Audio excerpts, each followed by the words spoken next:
Hello students.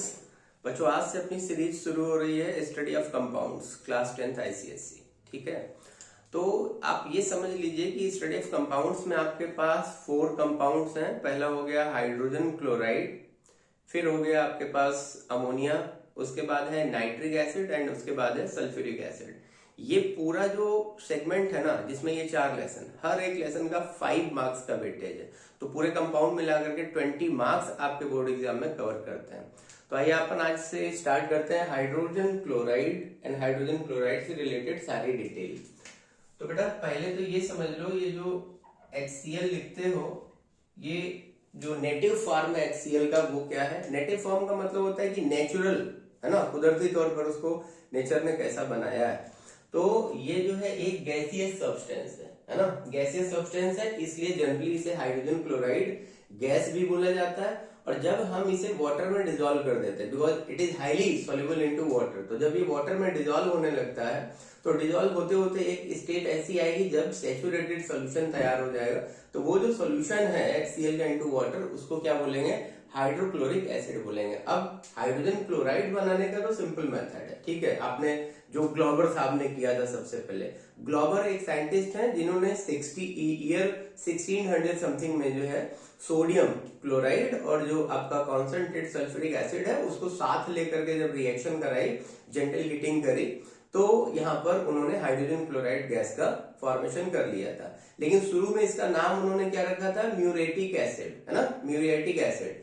And बाद में Davy, एक साइंटिस्ट हुए DAVY, डेवी। तो डेवी ने क्या किया था, इसके कंपोजिशन को समझा एंड कंपोजिशन को समझ करके इसका एग्जैक्ट एक केमिकल नेम बनाया जो आज तक चल रहा है, दैट इज हाइड्रोजन क्लोराइड। क्योंकि कंपोजिशन में हाइड्रोजन प्रेजेंट था और क्लोरीन प्रेजेंट था, इसलिए उसको बोला गया हाइड्रोजन क्लोराइड। तो ये तो उसका कि कहां से ये प्रोड्यूस हुआ, सबसे पहले ये सारे पॉइंट पूछे जा सकते हैं। तो 2 साइंटिस्ट के नाम आपको यहाँ पर याद रखने हैं, ठीक है। अकरेंस में पूछा जाएगा कि जो हाइड्रोजन क्लोराइड गैस है वो कहां पर पाया जाता है, हमारी सराउंडिंग में, हमारे एनवायरनमेंट में कहां पर पाया जाता है। तो सिंपल सा फंडा याद रखो, क्योंकि ये एक बहुत एक्टिव सब्सटेंस है ना, this is a very active compound, बहुत ज्यादा रिएक्टिव है।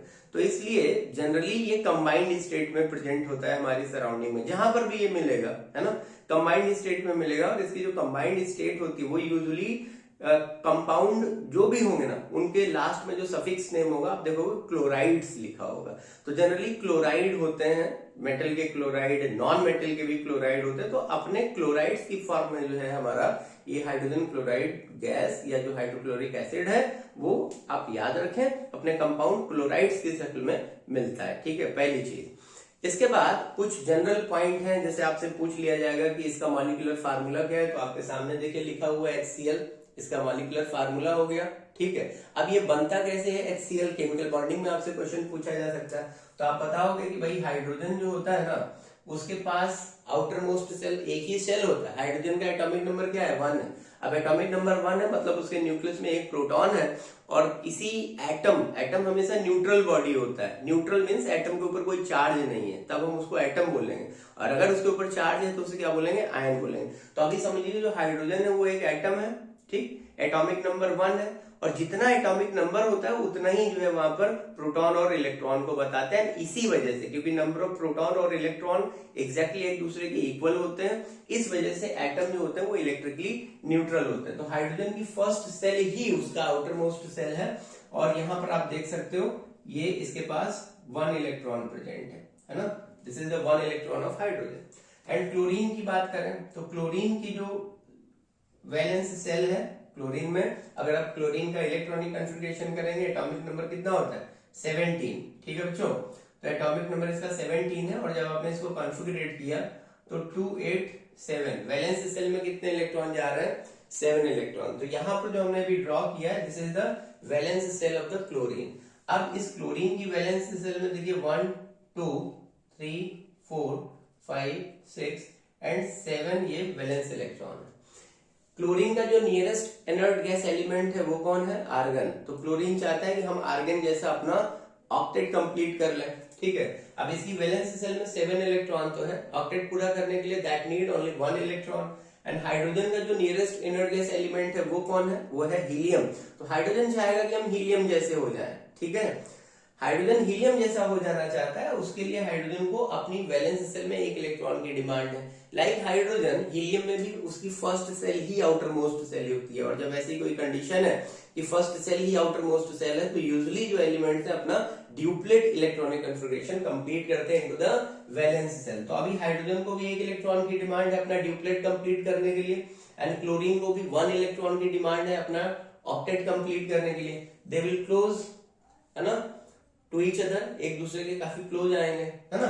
और क्लोज आने के बाद क्या होगा, ये देखो हाइड्रोजन और क्लोरीन के बीच में उनकी जो वैलेंस सेल है वहां पर जो इलेक्ट्रॉन है ना, एक दूसरे के साथ म्यूचुअली शेयर कर लिए जाएंगे। तो this is the mutual sharing of electron. और म्यूचुअल शेयरिंग के बाद आप देख सकते हो यहाँ पर ये जो दोनों इलेक्ट्रॉन जो म्यूचुअल शेयर हो गए हैं, ये इलेक्ट्रॉन क्लोरीन और हाइड्रोजन के साथ इक्वली काउंट किए जाएंगे। तो अभी अगर ऐसे करके देखें तो क्लोरीन का देखिए, हाइड्रोजन में देखिए ड्यूप्लेट कंप्लीट है, और ऐसे करके देखें तो क्लोरीन का ऑक्टेट कंप्लीट है। ये जो डायग्राम आपके सामने बना हुआ है, this is known as the orbital diagram. तो अगर आपसे पूछा जाए कि हाइड्रोजन क्लोराइड जो मॉलिक्यूल है उसका ऑर्बिटल डायग्राम बनाना है, तो ऑर्बिटल डायग्राम में बेटा आप ये वाला डिजाइन ड्रॉ कर दोगे। टिंग टोंग, समझ में आया कि नहीं आया? आपसे कहा जाए कि इसका बॉन्ड स्ट्रक्चर बनाइए, तो बॉन्ड स्ट्रक्चर में क्या करोगे, आपको हाइड्रोजन और क्लोरीन के बीच में, क्योंकि एक ही इलेक्ट्रॉन शेयर हुआ है, 1 इलेक्ट्रॉन हाइड्रोजन ने शेयर किया और 1 इलेक्ट्रॉन क्लोरीन ने शेयर किया है। अब 1 इलेक्ट्रॉन हाइड्रोजन से आया, 1 क्लोरीन से आया, तो एक pair of bond pair develop हो गया ना, एक बॉन्ड पेयर डेवलप हो गया। तो हाइड्रोजन और क्लोरीन के बीच में क्योंकि 1 बॉन्ड पेयर डेवलप हो रहा है केमिकल बॉन्डिंग में, इसलिए यहाँ पर एक सिंगल लाइन दोनों के बीच में ड्रॉ कर दी जाएगी, and this single line denotes a single covalent bond. याद रखेंगे, ये एक सिंगल कोवेलेंट बॉन्ड को दिखा रहा है। तो ये जो स्ट्रक्चर अभी आपने बनाया है, ये जो सामने लिखा हुआ, this is the structural formula of the hydrogen chloride molecule. ठीक है, कई बार आपसे कह लिया जाता है भाई इलेक्ट्रॉन डॉट स्ट्रक्चर बना के दिखाओ, इलेक्ट्रॉन डॉट स्ट्रक्चर, इसी को लुईस डॉट स्ट्रक्चर भी बोलते हैं, क्योंकि एक साइंटिस्ट थे लुईस, इन्होंने ये डॉट बना करके मॉलिक्यूलर अरेंजमेंट समझाने की कोशिश की थी। तो लुईस के नाम को ऑनर करते हुए इसे लुईस डॉट स्ट्रक्चर भी बोलते हैं, क्योंकि ये जो डॉट्स होते हैं हम इन्हें इलेक्ट्रॉन मानते हैं, इसलिए इसे इलेक्ट्रॉन डॉट स्ट्रक्चर भी कहा जाता है। अब ये बनाना बहुत आसान है, जो बॉन्ड है ना उसको बीच में से ऐसे थोड़ा सा मिटा दीजिए। इसके बाद क्या होगा, ये जो यहाँ पर ये जो पॉइंट दिख रहा है, ये हाइड्रोजन का इलेक्ट्रॉन दिखा दो, और यहाँ पर ये जो पॉइंट दिख रहा है, ये क्लोरीन का इलेक्ट्रॉन दिखा दो। तो देखो हाइड्रोजन और क्लोरीन के इलेक्ट्रॉन जो है ना आपस में म्यूचुअल शेयर हो गया एक इलेक्ट्रॉन, बाकी क्लोरीन के इलेक्ट्रॉन उसकी सराउंडिंग में आप इस तरीके से दिखा सकते हैं। तो अभी क्लोरीन के पास आप देखिए टोटल इलेक्ट्रॉन कितने हो गए, 7। हाइड्रोजन के पास उसका 1 इलेक्ट्रॉन था, और दोनों ने अपना एक एक इलेक्ट्रॉन ये म्यूचुअल शेयर कर लिया। तो म्यूचुअल शेयरिंग के बाद उनके बीच में ये देखें, है ना, 1 बॉन्ड पेयर डेवलप हो गया। तो दिस इज, आपको एग्जाम में ये कवर करके नहीं बनाना, ये तो हमने आपको समझाने के लिए बनाया है। आपको जस्ट बस इतना दिखा देना कि दोनों बीच में एक ये पूरा पेयर ऑफ इलेक्ट्रॉन नजर आ रहा है। तो ये बेटा जो है हाइड्रोजन क्लोराइड का इलेक्ट्रॉन डॉट स्ट्रक्चर हो गया। Got it? पॉइंट क्लियर हो गया? अगर पॉइंट क्लियर हो रहा है तो प्लीज सेशन का अपना जो मजा है वो तो लीजिए, दोस्तों को भी जो है ना शेयर करो, उन्हें भी जो है हाइड्रोजन क्लोराइड को अच्छी तरह से समझने में मदद मिलेगी। प्लीज आप ये काम करिए।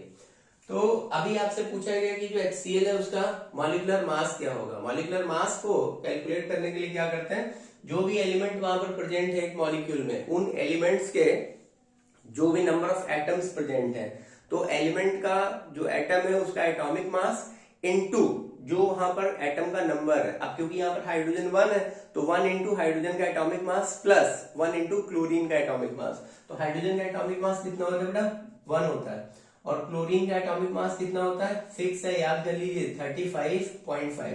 तो ये जब आपने सम किया तो ये आ गया, दिस इज 36.5। तो ये जो 36.5 है, this is the molecular mass of hydrogen chloride gas, या हाइड्रोक्लोरिक एसिड भी बोल सकते हो। ये हाइड्रोजन क्लोराइड गैस का जो मॉलिक्यूलर मास है, दिस इज 36.5। अब आपसे पूछ लीजिए कि वेपर डेंसिटी क्या है, तो एक फार्मूला याद रखिएगा, molecular mass equals to 2 into VD. VD का मतलब हो गया वेपर डेंसिटी। मॉलिक्यूलर मास जो भी होगा ना वो कैलकुलेट करने के लिए फार्मूला दिया जाता है, एम्पिरिकल फार्मूला मोल कॉन्सेप्ट में आप पढ़ेंगे। तो वहां पर वेपर डेंसिटी को जब 2 से मल्टीप्लाई कर देते हैं, या यूं कह सकते हो कि वेपर डेंसिटी का जस्ट डबल क्या हो जाता है, हमारा मॉलिक्यूलर मास या मॉलिक्यूलर वेट बोला जाता है इसको, ठीक है। तो अभी वेपर डेंसिटी पूछा गया तो क्या करोगे, जो भी मॉलिक्यूलर मास है, ठीक, उसे क्या कर देंगे, this is molecular mass by 2 कर दोगे। तो ये 36.5 को 2 से डिवाइड कर दीजिए, जो आपका आंसर आ जाएगा वो क्या हो जाएगा, वेपर डेंसिटी हो जाएगा। जल्दी से बेटा नोट करो इसे। अगला पॉइंट, अच्छा नोट करने से याद आया कि आप जब ये सेशन पढ़ रहे हैं, इस पर आप पूरा ध्यान दे रहे हैं, तो प्लीज जहां भी बैठे हैं वहां थोड़ा सा एकदम शांति होनी चाहिए, आपका दिमाग एकदम चिल कूल होना चाहिए। एक कॉपी रखिए अपने पास, ठीक है, पेन पेंसिल, और जो भी इंपॉर्टेंट पॉइंट लग रहे हैं आप प्लीज उनको नोट करते चलो, बीच बीच में आप स्क्रीनशॉट्स भी लेते चलिए, ठीक है ना, तब ये लेसन आपकी ग्रिप में आ जाएगा। दिस इज वन शॉट बेटा, हम कम टाइम में पूरी चीजों को कवर करने की कोशिश कर रहे हैं, ठीक है बच्चों।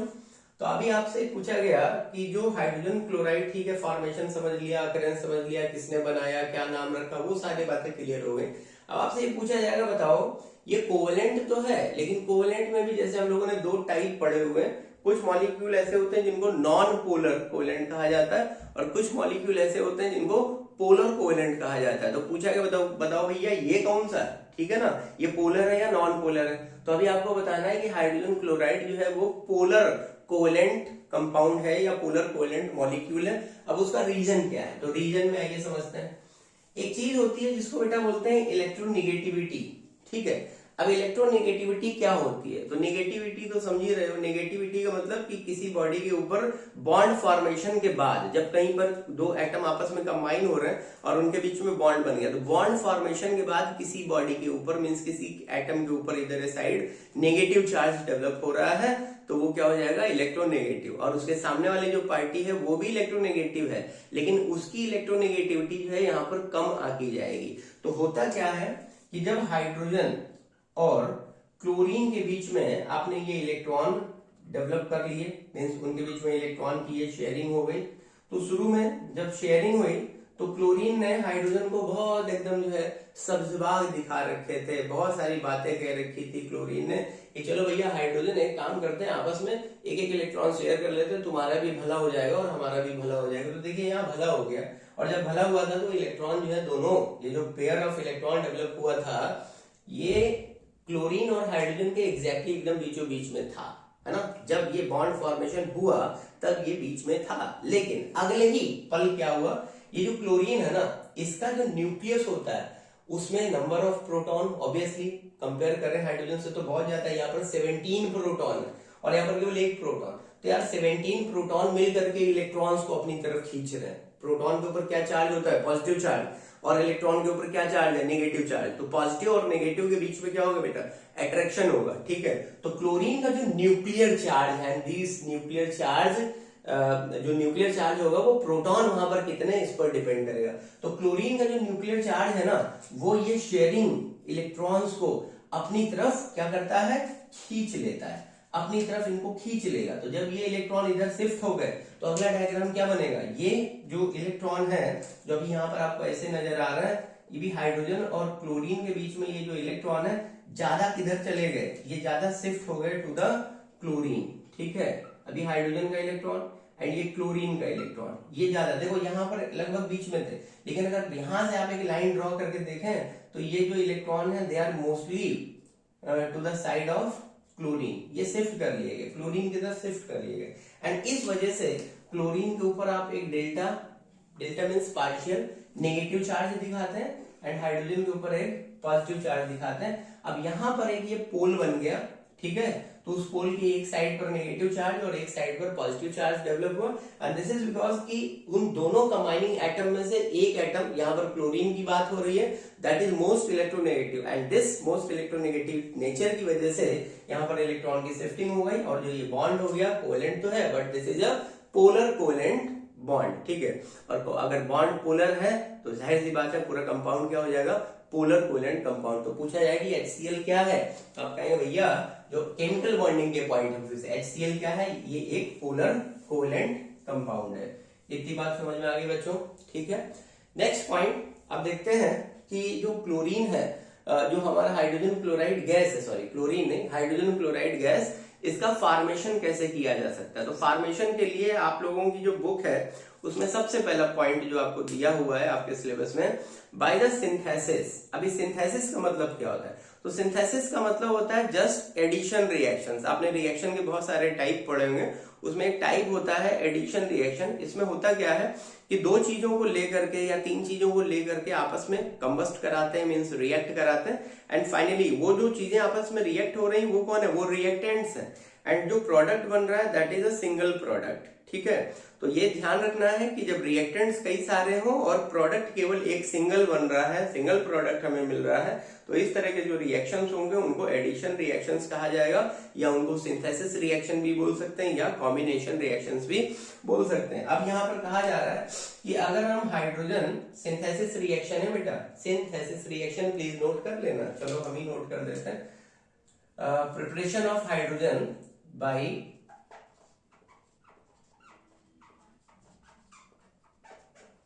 Synthesis reaction. ठीक है, यहाँ पर आपने synthesis reaction means addition reaction कराई। तो यहाँ पर होता क्या है, होता यह है कि आपने हाइड्रोजन और क्लोरीन का इक्विमोलर मिक्सचर, इक्विमोलर मिक्सचर या कह सकते हो कि इक्वल वॉल्यूम का एक रेशियो ले करके एक साथ मिक्स कर दिया, एक्सप्लोड किया, और फॉर्मेशन किसका हो गया, ये HCl का फॉर्मेशन हो गया। बैलेंस करने के लिए आपने यहाँ पर 2 लगाया, क्योंकि हाइड्रोजन और क्लोरीन वहां पर बैलेंस करके दिखाने हैं रिएक्टेंट टू प्रोडक्ट साइड। ठीक है, अब इसके लिए आपसे कंडीशंस पूछी जाएंगी कि रिएक्शन होती कैसे है। तो पहले तो आप ध्यान रखिए कि हाइड्रोजन आपका प्योर होना चाहिए। ठीक है, प्योर मीन्स कि यहाँ पर कोई और दूसरी impurity like carbon dioxide, carbon monoxide, sulphur के कोई ऑक्साइड, इस तरीके की इंप्योरिटीज नहीं होनी चाहिए। अगर इंप्योरिटीज होंगी तो रिएक्शन हमारी या तो नहीं होगी, और अगर मान लो हो भी रही है तो वो एग्जैक्टली जिस तरह होनी चाहिए वैसे नहीं होगी। तो आपका यहाँ पर हाइड्रोजन प्योर होना चाहिए। हाँ, किताबों में ये लिखा हुआ है कि मॉइस्ट हाइड्रोजन, अगर यहाँ पर मॉइस्चर प्रेजेंट है तो ठीक है, कोई बात नहीं, चलेगा। मॉइस्चर अगर है थोड़ा बहुत, बहुत बल्क में होगा तो भी प्रॉब्लम होगी, हल्का फुल्का मॉइस्चर है तो चल जाएगा इवनली। अभी आपका ड्राई हाइड्रोजन होगा, मॉइस्ट हाइड्रोजन होगा, उससे मतलब नहीं है, बस इसमें दूसरी और इंप्योरिटीज नहीं होनी चाहिए, एंड क्लोरीन प्योर है, ड्राई है, और इसको साथ में लेकर के जब आपने एक्सप्लोड किया तो HCl का फॉर्मेशन हो गया। लेकिन ध्यान देना है, क्योंकि रिएक्शन जो होता है ना, अगर इन दोनों को साथ में मिलाते हैं तो एक्सोथर्मिक रिएक्शन है, और अगर हम इसे लाइट में कर रहे हैं, सनलाइट में अगर इसको रिएक्शन को करवा रहे हैं, तो बेटा क्या होगा कि बहुत तेज एक्सप्लोशन हो सकता है। तो ऐसी किसी मिस हैपनिंग से बचने के लिए हाइड्रोजन और क्लोरीन को जब भी एक दूसरे के साथ इग्नेट कराया जाएगा या रिएक्ट कराया जाएगा, तो यहाँ पर एक कंडीशन है, याद रखेंगे, सनलाइट जो होगा वो डायरेक्ट नहीं होगा, उसे बोलेंगे डिफ्यूज्ड, डिफ्यूज्ड सनलाइट। तो डिफ्यूज्ड सनलाइट की प्रेजेंस में आपको ये प्रोसेस कराना है। अब डिफ्यूज्ड सनलाइट का मतलब क्या होता है, सपोज अभी सर्दियों के दिन चल रहे हैं, आप अपनी बालकनी में बैठे हुए और आपको डायरेक्ट सनलाइट मिल रही है। ठीक है, एक तो ये केस हो गया कि आपके चेहरे पर डायरेक्ट सनलाइट पड़ रही, और एक ये है कि आप बालकनी से उठ करके कमरे के अंदर आ गए और अब बालकनी तक सनलाइट आ रही है, लेकिन उस सनलाइट का एक इनडायरेक्ट इफेक्ट कमरे के अंदर भी तो है। मतलब कमरे में डायरेक्ट सनलाइट नहीं आ रही, लेकिन कमरे में फिर भी अच्छा खासा वहां पर उजाला, अच्छा खासा वहां पर एक विजिबिलिटी है ना। तो ये डिफ्यूज्ड सनलाइट है कि डायरेक्ट सनलाइट में चीजों को नहीं आना है। तो जब डिफ्यूज्ड या इनडायरेक्ट सनलाइट की प्रेजेंस में ये प्रोसेस कराया जाता है, तो रिएक्शन एक साइलेंट तरीके से होगी, एक्सोथर्मिक अब भी है बट रिएक्शन साइलेंट तरीके से होगी और HCl का फॉर्मेशन हो जाएगा। ठीक है बेटा, इसके अलावा आपसे ये भी पूछा जा सकता है कि अगर हम डिफ्यूज्ड सनलाइट नहीं ले रहे हैं, है ना, या ऐसे कह सकते हो डार्क, है ना, डार्क में भी रिएक्शन कराई जा सकती है, सनलाइट ना हो तो भी चलेगा, कोई प्रॉब्लम नहीं है, डार्क में भी रिएक्शन कराई जा सकती है। अगर हम यहाँ पर कोई कैटलिस्ट ले लें तो कैसा रहेगा, तो कैटलिस्ट भी लिया जा सकता है। कैटलिस्ट के तौर पर आपको क्या लेना है, आपको लेना है एक्टिवेटेड कार्बन। ठीक है, अब ये एक्टिवेटेड कार्बन क्या होता है, तो जो प्योर चारकोल होता है दैट इज एक्टिवेटेड कार्बन, और ये कैटलिस्ट का काम करेगा। ये करेगा क्या, सपोज ये एक्टिवेटेड चारकोल है, तो ये अपनी सरफेस पर हाइड्रोजन और क्लोरीन को एड्सॉर्ब कर लेगा, और जिसकी सरफेस पर हाइड्रोजन और क्लोरीन जब एड्सॉर्ब हो जाएंगे तो उसके बाद ये दोनों की रिएक्शन होगी, और रिएक्शन के बाद हमें आगे क्या मिल जाएगा, HCl मिल जाएगा। एक चीज ध्यान रखना है, ये प्रोसेस कहां पर हो रहा है, ये डार्क में हो रहा है, ठीक है। डिफ्यूज सनलाइट में भी करा सकते हैं, लेकिन डार्क इसके लिए एक प्रेफरेंस पॉइंट है। जल्दी से नोट करिए, आगे बताते हैं। नेक्स्ट पॉइंट है बच्चों, जो सेकंड प्रिपरेशन का सेकंड पॉइंट है, उसमें आपसे ये कहा जा रहा है कि हम सिंथेसिस के बाद हाइड्रोजन क्लोराइड को और कैसे प्रिपेयर कर सकते हैं। तो यहाँ पर देखिए कहा जा रहा है by heating of metallic chloride. अभी मेटेलिक क्लोराइड का मतलब क्या हुआ, किसी मेटल का क्लोरीन के साथ रिएक्शन होता है या किसी भी तरीके से वो क्लोराइड का फॉर्मेशन हुआ, अपने पास मेटल क्लोराइड प्रेजेंट है और कॉन्सेंट्रेट सल्फ्यूरिक एसिड के साथ जब इनको रिएक्ट कराएंगे तो क्या होगा। तो देखिए आपके सिलेबस में जो दो क्लोराइड्स दिए हुए हैं, उसमें एक सोडियम क्लोराइड दिया हुआ है और एक मैग्नीशियम क्लोराइड दिया हुआ है। तो जनरली सोडियम क्लोराइड के साथ रिएक्शन कराएंगे। अभी हमारे पास NaCl है और NaCl को लेकर के H2SO4 के साथ आपने रिएक्शन कराई। ये रिएक्शन दो कंडीशन में हो रही है बेटा, ठीक है, दो कंडीशन में ये रिएक्शन प्रोसीड हो रही है। फर्स्ट जो कंडीशन है वहां पर टेम्परेचर जो रखा गया है वो 200 डिग्री सेल्सियस से बिलो टेम्परेचर है ना, this is the below temperature then 200 degree Celsius. और ये वाली जो कंडीशन है यहाँ पर temperature is greater to 200 degree Celsius.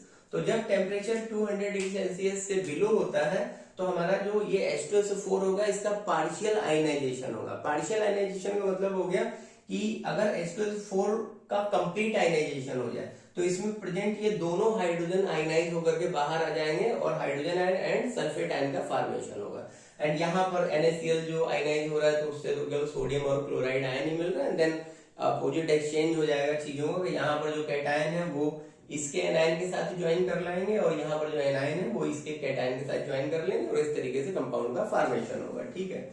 लेकिन यहाँ पर क्या होगा कि जब हमने 200 से बिलो टेम्परेचर रखा है तो इसके दोनों हाइड्रोजन एक साथ नहीं आयनाइज होंगे, केवल एक हाइड्रोजन आयनाइज होगा और एक हाइड्रोजन अभी भी सल्फेट के साथ जुड़ा हुआ है।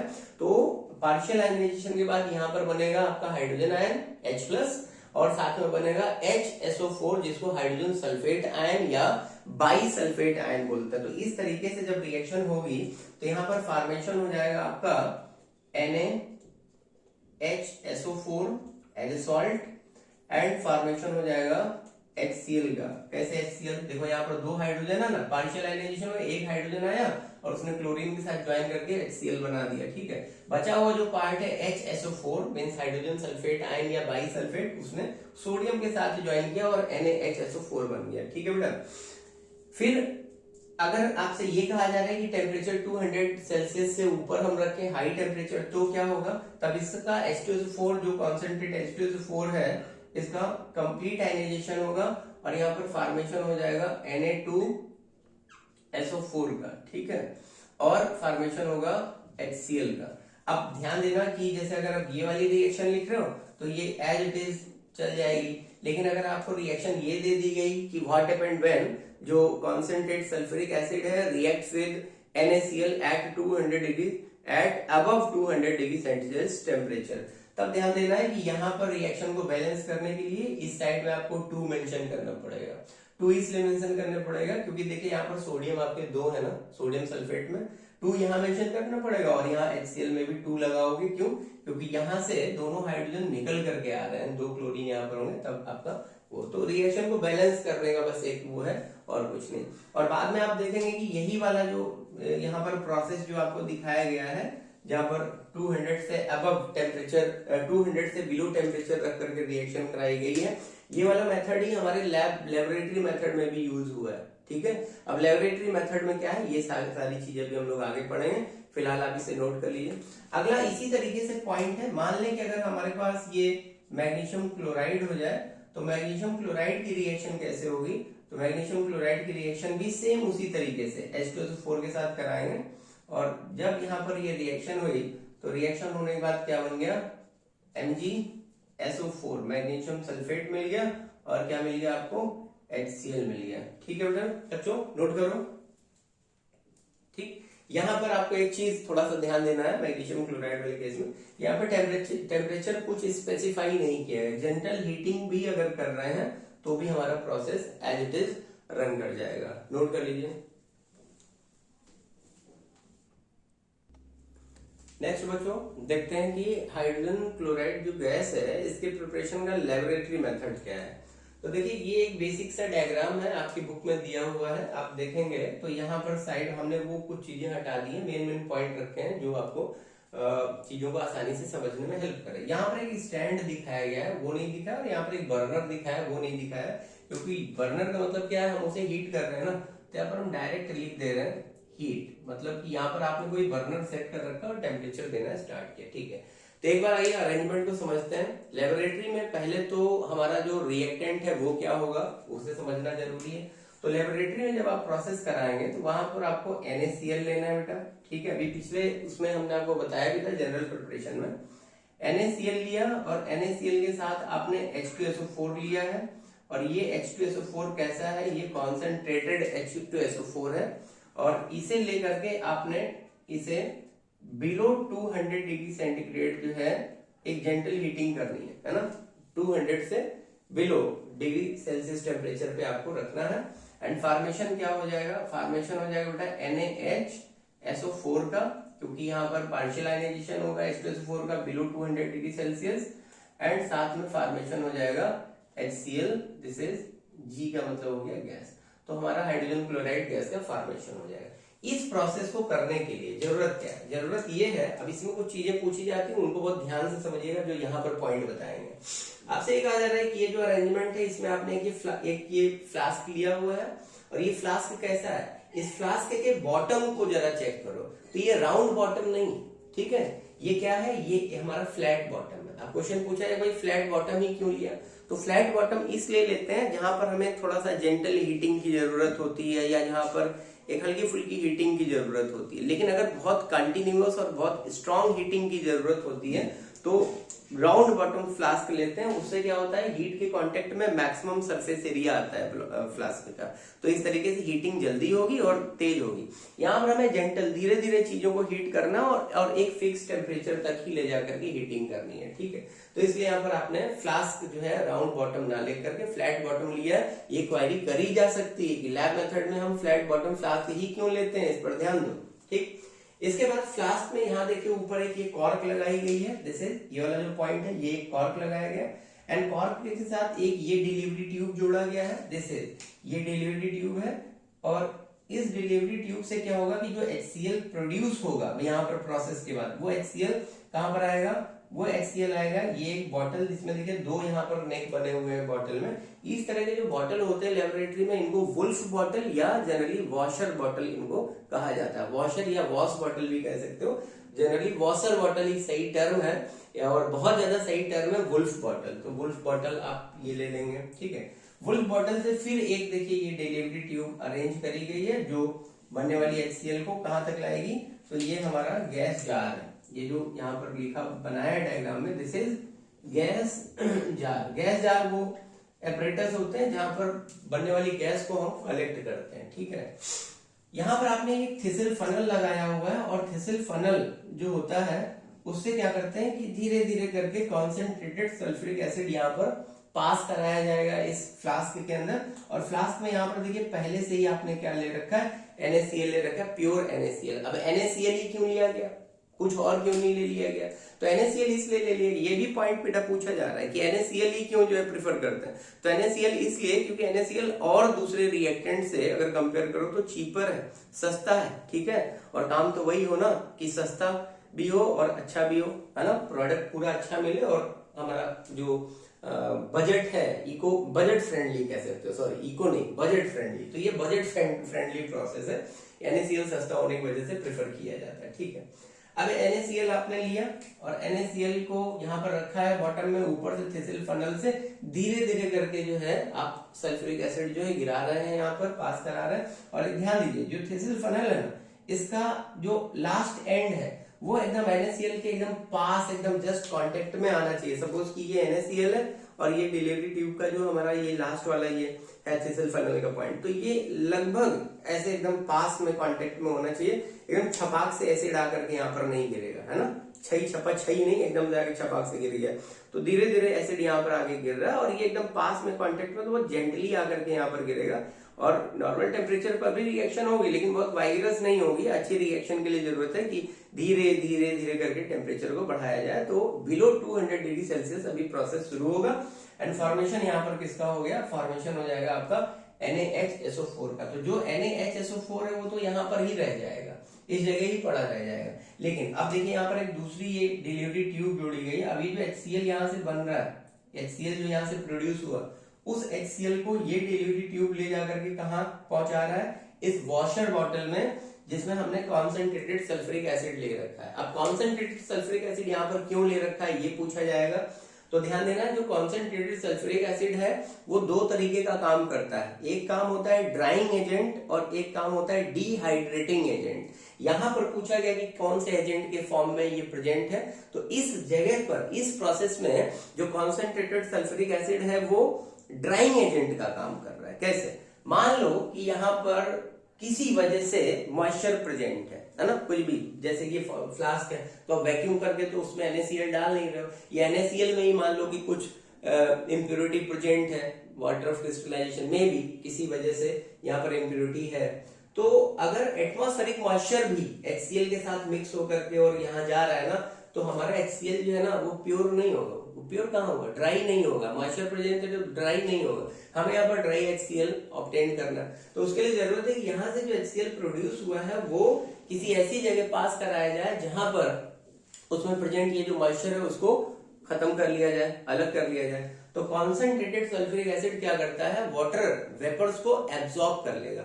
अब इसने वाटर वेपर को एब्जॉर्ब कर लिया। अब ध्यान दो, एब्जॉर्ब करने के लिए जरूरत क्या है कि ये जो कॉन्सेंट्रेटेड सल्फ्यूरिक एसिड हमने भर रखा है बॉटल में, जितनी भी ऊंचाई तक भर रखा है, ये वाली डिलीवरी ट्यूब का एक एंड जो है एसिड में कंप्लीटली डूबा हुआ होना चाहिए। क्योंकि अगर ये एंड एसिड में कंप्लीटली डूबा नहीं होगा तो बेटा क्या होगा, गैस यहाँ आएगी और इस सरफेस को, जैसे ये HCl आया, ठीक है, अब सपोज ये HCl आया और ये सरफेस, ये जो है ना, ये H2SO4 का सरफेस है वॉशर बॉटल के अंदर, तो सरफेस के ऊपर से ही ऐसे ये निकल करके दूसरे डिलीवरी ट्यूब में चला जाएगा। हमें क्या चाहिए कि ये इस लेवल से नीचे जाए। तो उसके लिए क्या होगा कि हमें ये जो डिलीवरी ट्यूब है जो वॉशर बॉटल में आ रहा है फ्रॉम द फ्लास्क, इसको इस लेवल से नीचे तक डुबो के रखना है, ठीक है।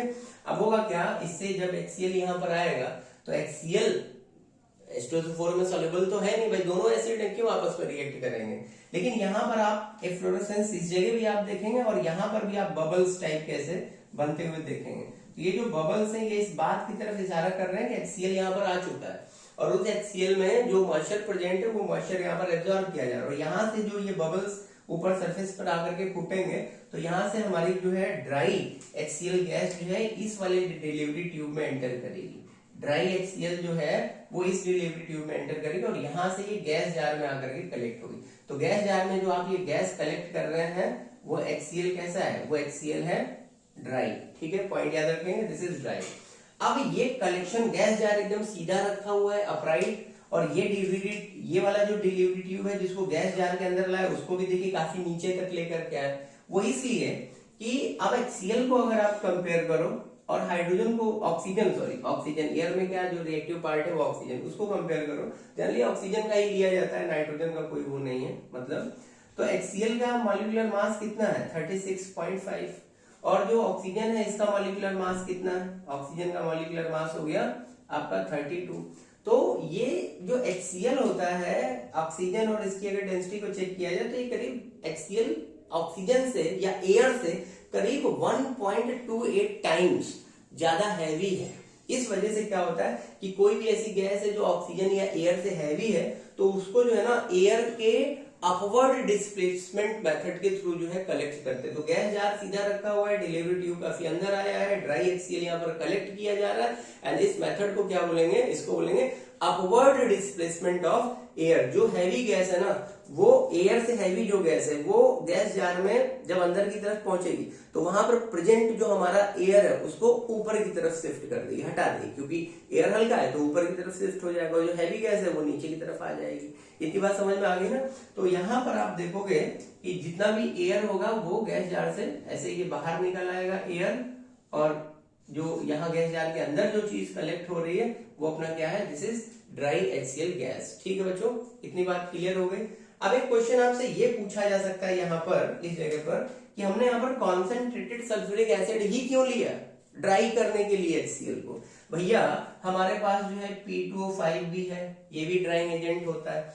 हमारे पास जो है कैल्शियम ऑक्साइड है, ये भी ड्राइंग एजेंट होता है, इसे हमने क्यों नहीं ले लिया। तो आप खुद समझिए कैल्शियम ऑक्साइड जो होता है ये रिएक्ट कर लेगा आपके HCl के साथ, HCl एसिड है, ये बेस है, रिएक्ट करके क्या बना देगा, कैल्शियम क्लोराइड बना देगा, ठीक है, एंड वाटर का फॉर्मेशन होगा।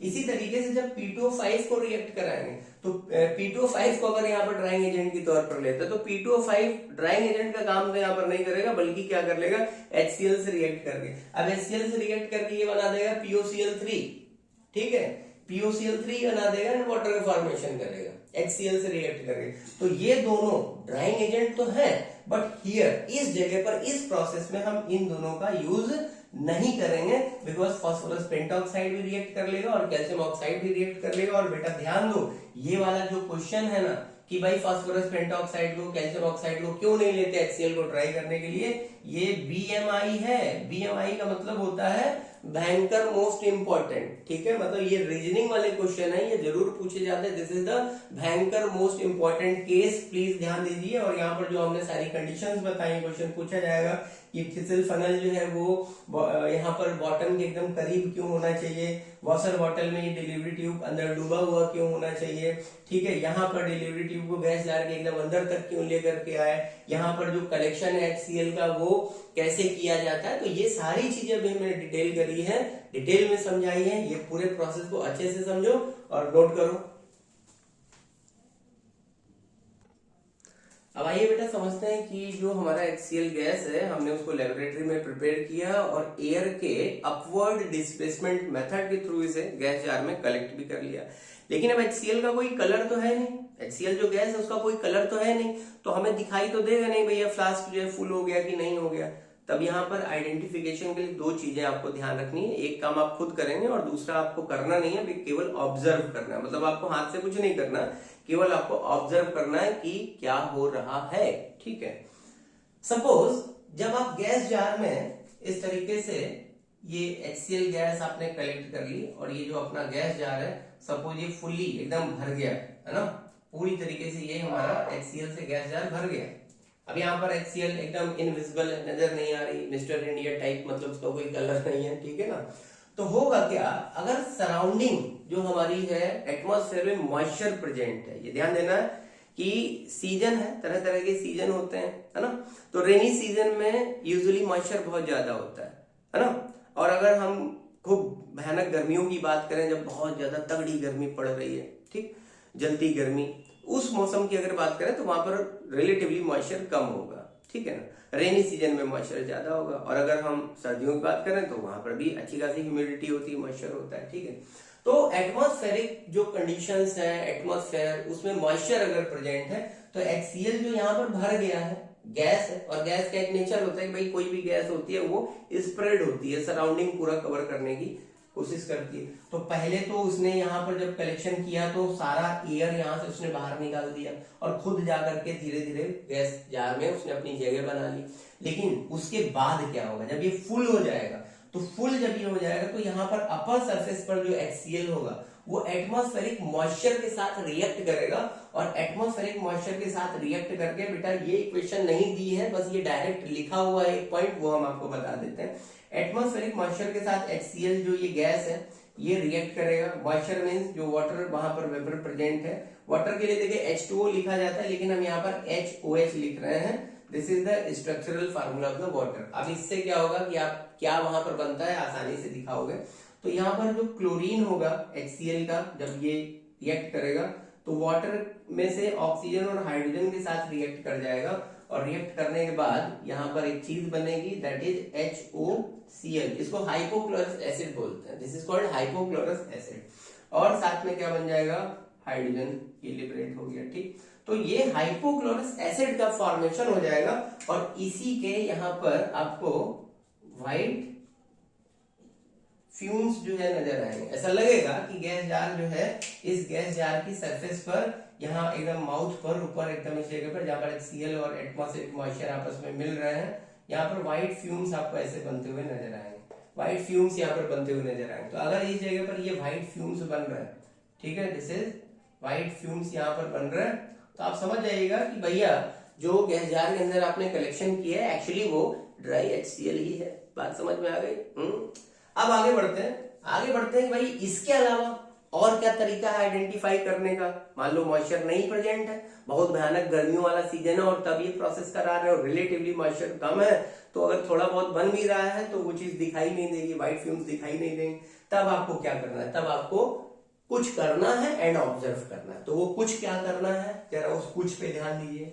अब क्या होगा, अब आप एक ग्लास रॉड ले लेंगे, ठीक है, या मान लीजिए जो कान साफ करते हैं ना कॉटन बड, एक कॉटन बड ले ली, उस कॉटन बड को या ग्लास रॉड को आपने अमोनियम हाइड्रोक्साइड में डिप करा दिया, ठीक है, अमोनियम हाइड्रोक्साइड में डिप करा दिया एंड ये डिप्ड ग्लास रॉड या ईयरबड इसे लेकर के इस जार के मुंह पर लेकर के आए, माउथ पर लेकर के आए।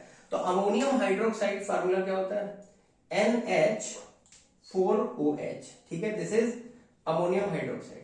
और अमोनियम हाइड्रोक्साइड की जब HCl से रिएक्शन होगी, समझे बेटा जी, थोड़ा स्माइल करिए और इधर देखिए, जब इसके साथ रिएक्शन होगी तो फॉर्मेशन हो जाएगा दिस इज NH4Cl और H2O, ठीक। तो ये जो NH4Cl है ना, ये भी व्हाइट फ्यूम्स नजर आएंगे। बात समझ में आई?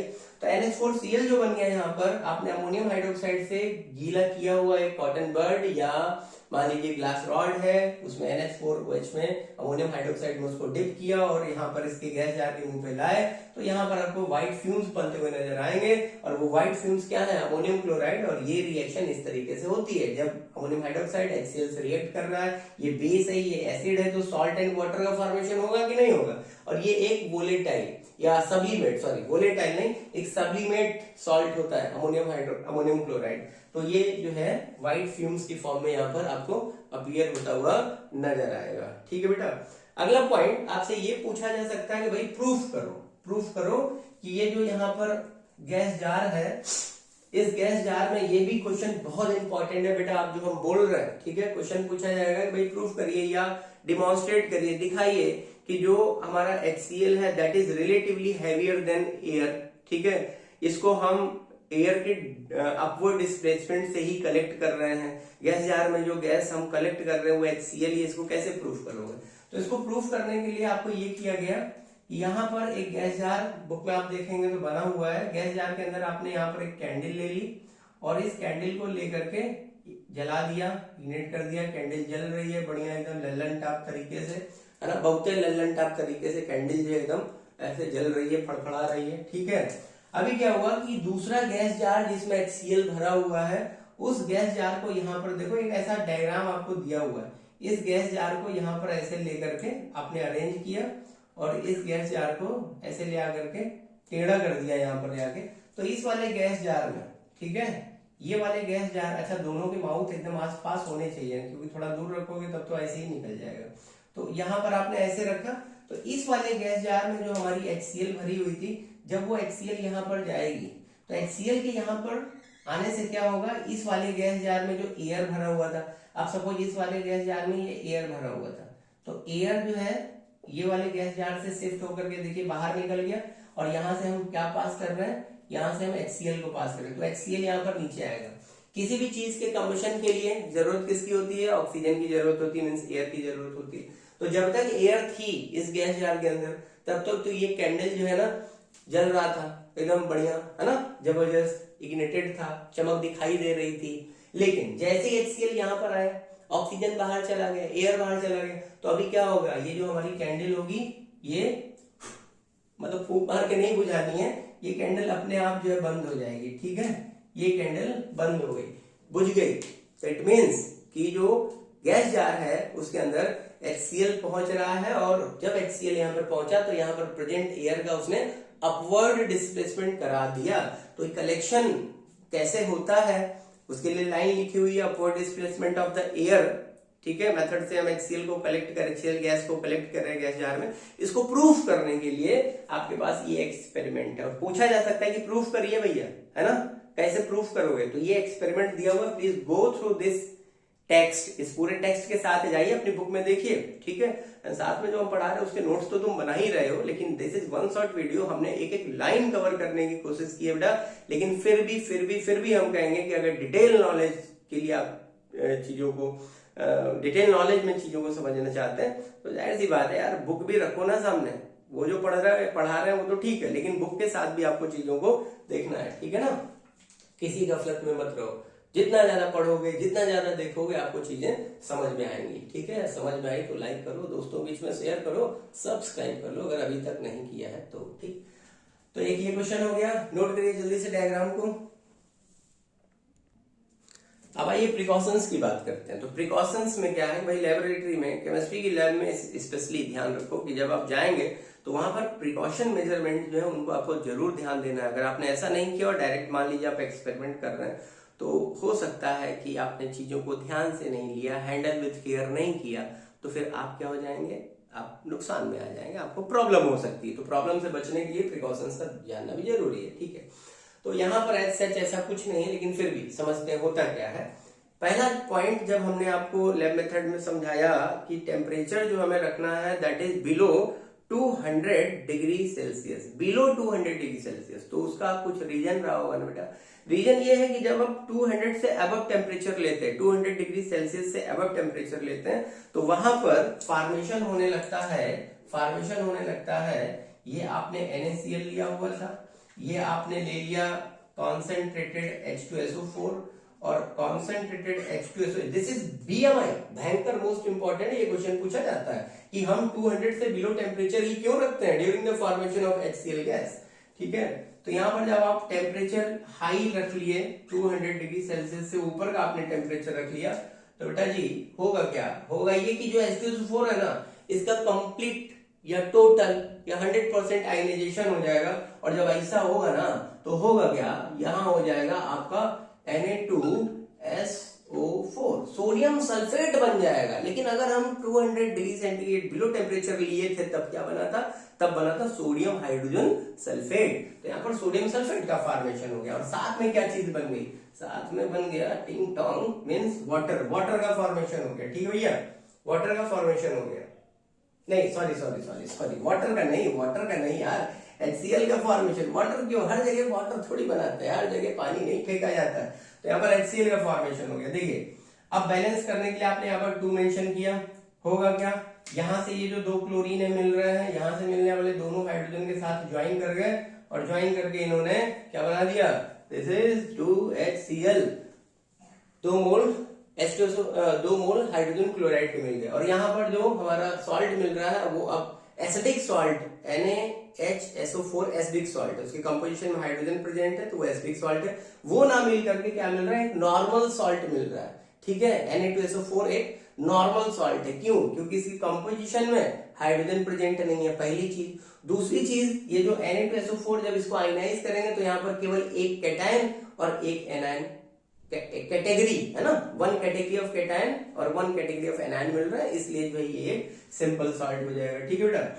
अब ये जो हमारा Na2SO4 बन गया, इसकी वजह से होगा क्या, ये जो आपने फ्लास्क लिया था ना, दिस इज ये राउंड बॉटम, ये जो आपने फ्लैट बॉटम, ये जो आपने फ्लास्क लिया था, तो इस फ्लास्क में ये जो अंदर की दीवार है फ्लास्क की, है ना, वॉल, यहाँ पर एक क्रस्ट जम जाएगा, एक लेयर यहाँ पर जम जाएगी, and this layer is of, किसका है, ये लेयर आपका सोडियम सल्फेट का ही लेयर है। और इस लेयर के जम जाने के बाद इस ग्लास apparatus को, जब आपका एक्सपेरिमेंट कंप्लीट हो गया तो जाहिर सी बात है चीजों को साफ कराएंगे या करवाएंगे, तो इसको साफ करना बहुत टफ होगा, ठीक है। और पता चला साफ करने के दौरान ही थोड़ा ज्यादा तेज स्ट्रोक लग गया तो ये हमारा फ्लास्क तो शहीद हो गया। तो इस फ्लास्क को शहीद होने से बचाना है, इस तरीके से इसको जमने नहीं देना है। दूसरा, जब आपका टेम्परेचर यहाँ पर हाई है तो हाई टेम्परेचर जो होता है ना, वो यूजुअली ग्लास अपरेटस को ऐसे हाई टेम्परेचर पर यूजुअली जो ग्लास अपरेटस है वो ब्रेक हो जाता है, टूट जाता है।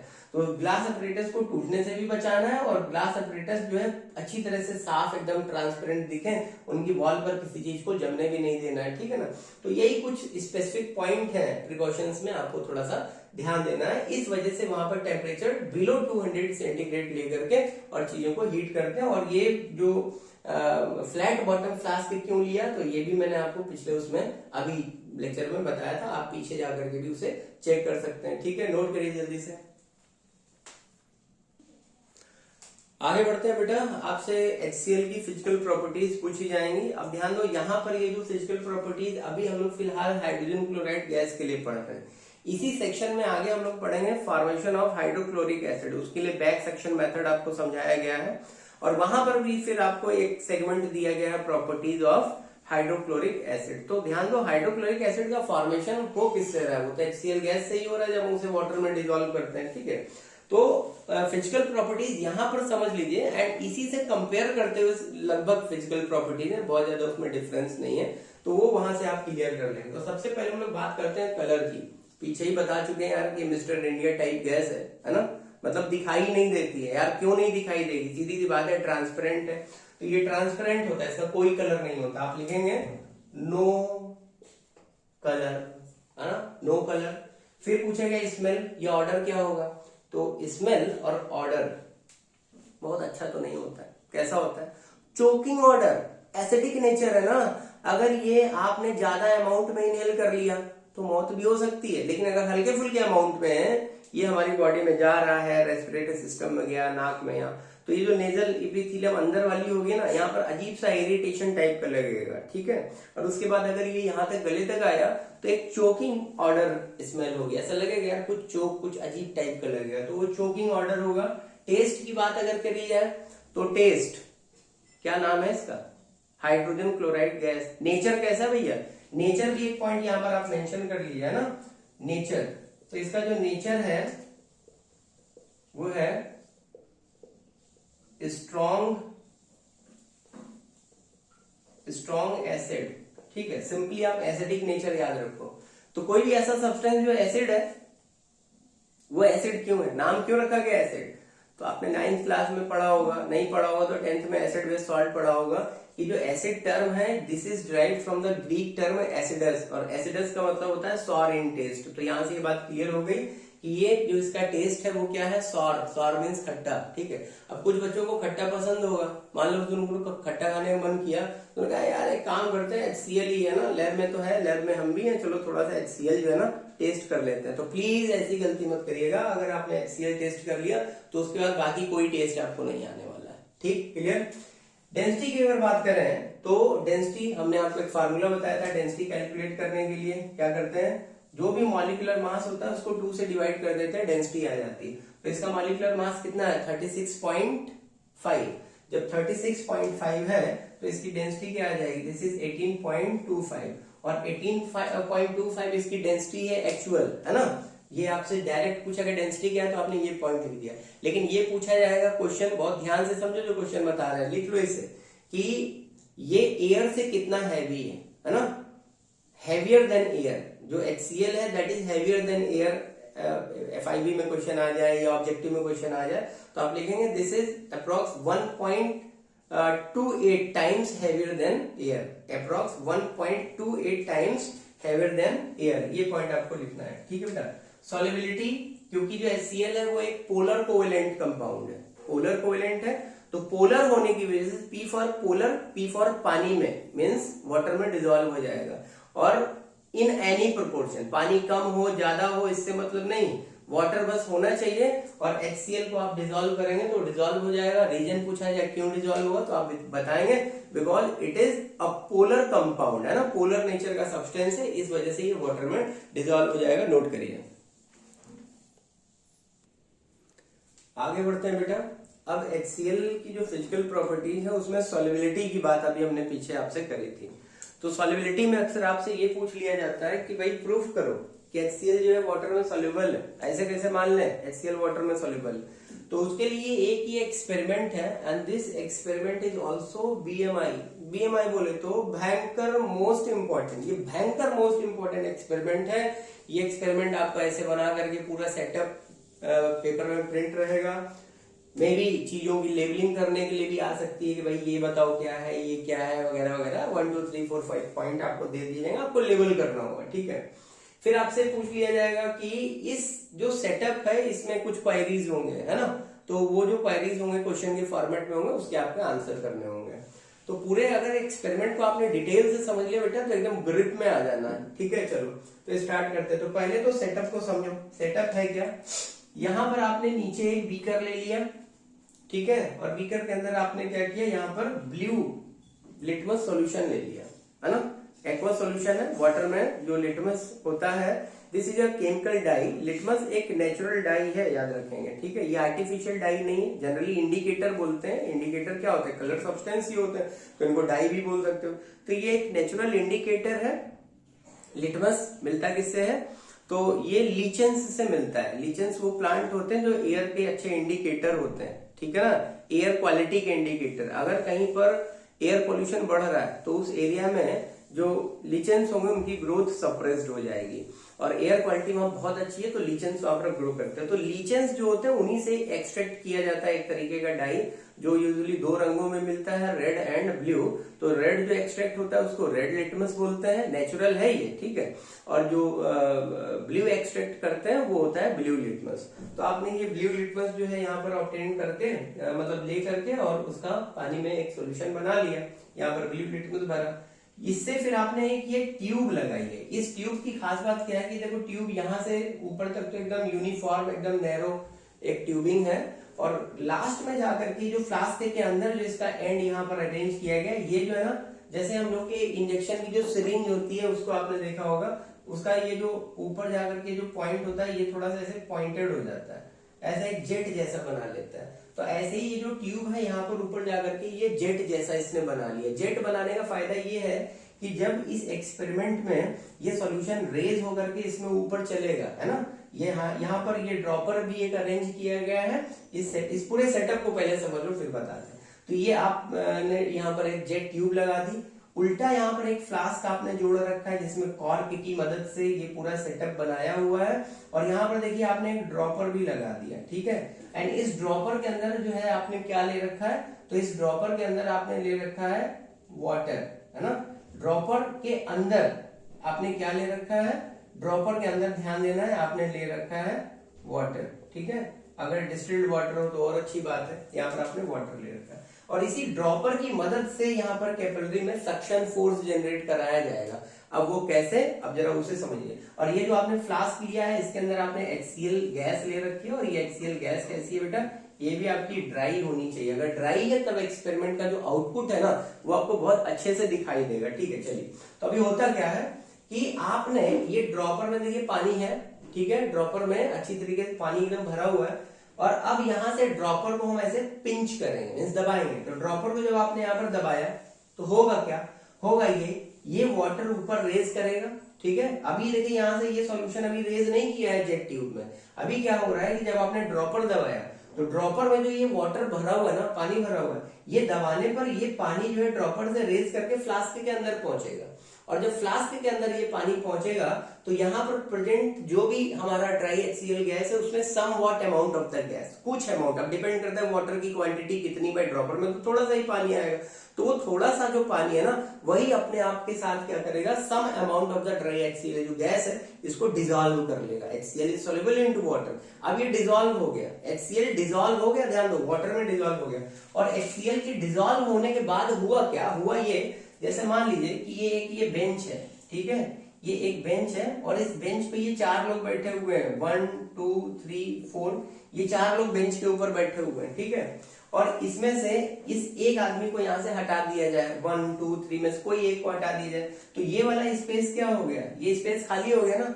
अब इस स्पेस को फिर से फिल करना है, फिर से फिल करना है, तो क्या किया जाएगा, यहाँ पर किसी को लेकर के आया जाएगा, ठीक है ना, यहाँ पर किसी को भी लेकर के आया जाएगा। मान लो कुछ नहीं है तो जैसे होता है ना, अक्सर लोग अपनी सीट को ऑक्यूपाई करने के लिए, जैसे पब्लिक ट्रांसपोर्ट पे आपने देखा होगा, लोग अपने सामान रख देते हैं सीट के ऊपर और फिर आएंगे कहेंगे भाई साहब ये मेरी सीट है। तो ऐसे ही समझो, यहाँ पर जो 1 था उसको यहाँ से आपने सपोज रिप्लेस कर दिया, हटा दिया।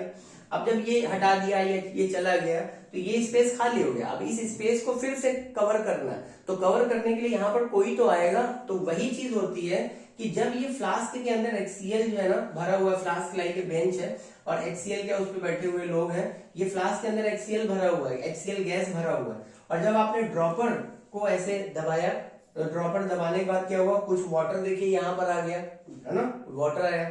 वाटर जो है डिसॉल्व कर रहा है HCl गैस को अपने साथ, है ना। इसके बाद कुछ जब आपने ड्रॉपर को दबा के छोड़ा तो जो वाटर बाहर आया उस वाटर ने HCl गैस को अपने साथ डिसॉल्व कर लिया, पहली चीज। दूसरी चीज, जब ड्रॉपर को आपने फिर से ऐसे छोड़ा तो यहां पर भरी हुई कुछ गैस जो है कहां आ जाएगी, इस ड्रॉपर के अंदर आ जाएगी। ऐसा होने से क्या होगा, इस फ्लास्क के अंदर कुछ एम्प्टी स्पेस जनरेट हो जाएगा। HCl गैस कुछ ड्रॉपर के अंदर चली गई और कुछ ड्रॉपर में जो पानी था उसमें डिसॉल्व हो गई, ठीक है। तो यहाँ पर एम्प्टी स्पेस जनरेट हो जाएगा।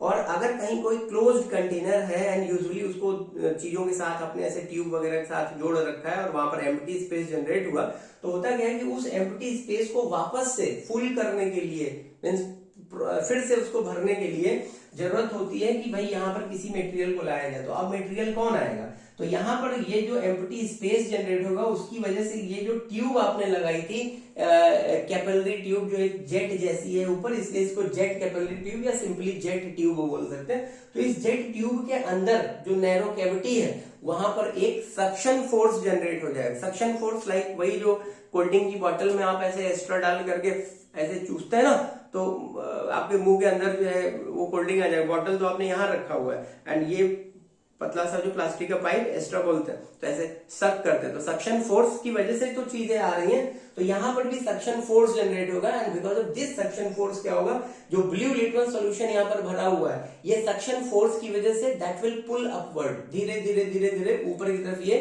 जाना शुरू होगा। और जब ये यहाँ पर आएगा एकदम जेट नोजल के पास आएगा, तो ट्यूब के जेट नोजल के पास आएगा, तो यहाँ पर देखो नैरो हो गया ना स्पेस, नैरो होने की वजह से यहाँ पर रिलेटिवली प्रेशर ज्यादा होगा एंड उसके बाद हाई प्रेशर की वजह से यहाँ से ये जो हमारा ब्लू लिटमस सॉल्यूशन है, जब तक ट्यूब के अंदर था तब तक वो ब्लू था, लेकिन जैसे ये बाहर निकला यहाँ पर HCl गैस है, HCl गैस के साथ ब्लू लिटमस कांटेक्ट में आया और आते ही उसका कलर क्या हो गया, रेड हो गया। तो यहाँ पर आपको ये रेड कलर का फाउंटेन दिखाई देगा, ठीक है, ये रेड कलर का फाउंटेन दिखाई देगा। अब देखिए यहाँ पर आपने एक्वा सॉल्यूशन ले रखा था, मींस वाटर में सॉल्यूशन बनाया हुआ, और ये जब सॉल्यूशन ऊपर यहाँ से ट्यूब से बाहर आया, ठीक है ना, तो वाटर तो उसमें प्रेजेंट है ना, और HCl जब डिसॉल्व हुआ इस सॉल्यूशन के अंदर, HCl डिसॉल्व हुआ, तो HCl ने क्या किया, लिटमस को इफेक्ट किया। जो लिटमस हमारा ब्लू कलर का था वो अभी रेड कलर के फाउंटेन में यहाँ पर नजर आने लगा। बात समझ में आ गई।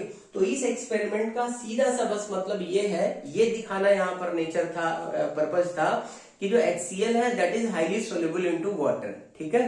अगर HCl वाटर में सोल्यूबल नहीं होता, ठीक, तो किसी भी तरीके से यहाँ पर हम जो ब्लू लिटमस है उसके कलर को चेंज नहीं कर पाते। जब ये डिसॉल्व हुआ है ना ब्लू लिटमस के एक्वा सॉल्यूशन के साथ, तभी HCl जब डिसॉल्व हुआ तभी उसने ब्लू लिटमस जो सॉल्यूशन कलर है उसको रेड में कन्वर्ट किया। एक तो सॉल्युबिलिटी यहाँ पर इसका एक पर्पज है, पूरा हो रहा है। दूसरा यहाँ पर अगर आप मान लो कनेक्ट करके क्वेश्चन पूछ ले, क्योंकि उसे पता है भाई आपने एसिड बेस सॉल्ट भी पढ़ रखा है और HCl का नेचर क्या है, एसिड है, तो यहाँ पर नेचर भी पूछा जा सकता है कि HCl का नेचर क्या है। तो नेचर आप बताएंगे HCl का जो नेचर है वो एसिड है। क्यों?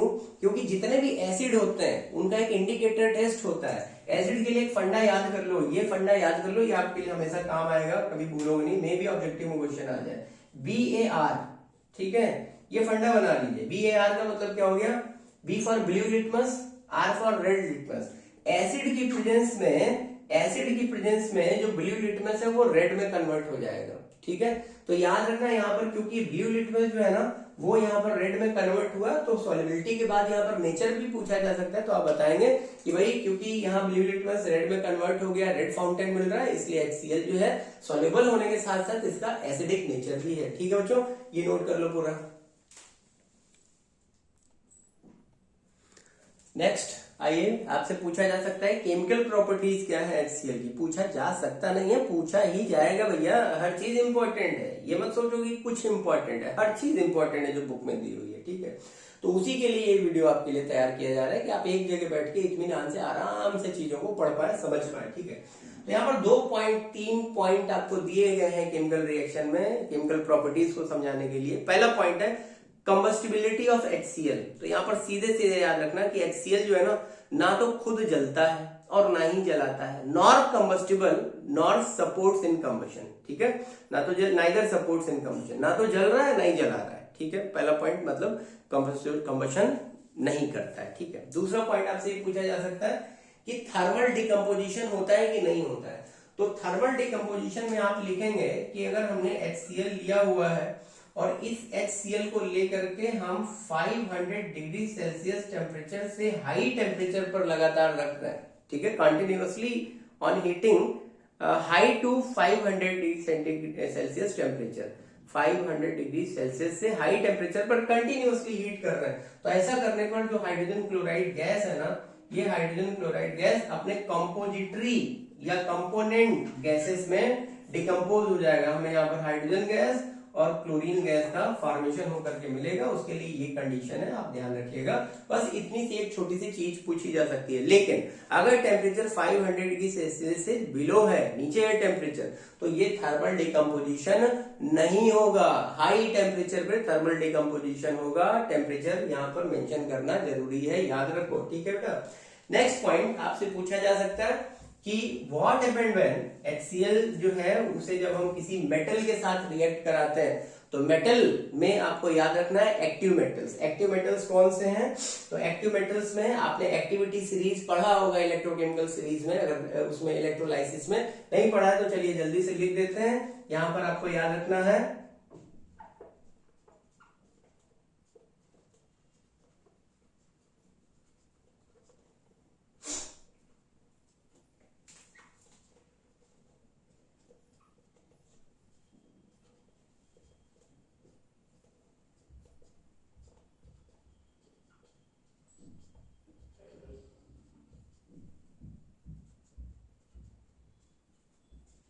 ठीक है बच्चों, ये आपकी इलेक्ट्रोकेमिकल सीरीज हो गई। इलेक्ट्रोकेमिकल सीरीज में यहाँ पर देखिए ये हाइड्रोजन है और हाइड्रोजन से ऊपर ये जो भी मेटल्स प्रेजेंट हैं, यूजुअली ये कौन है?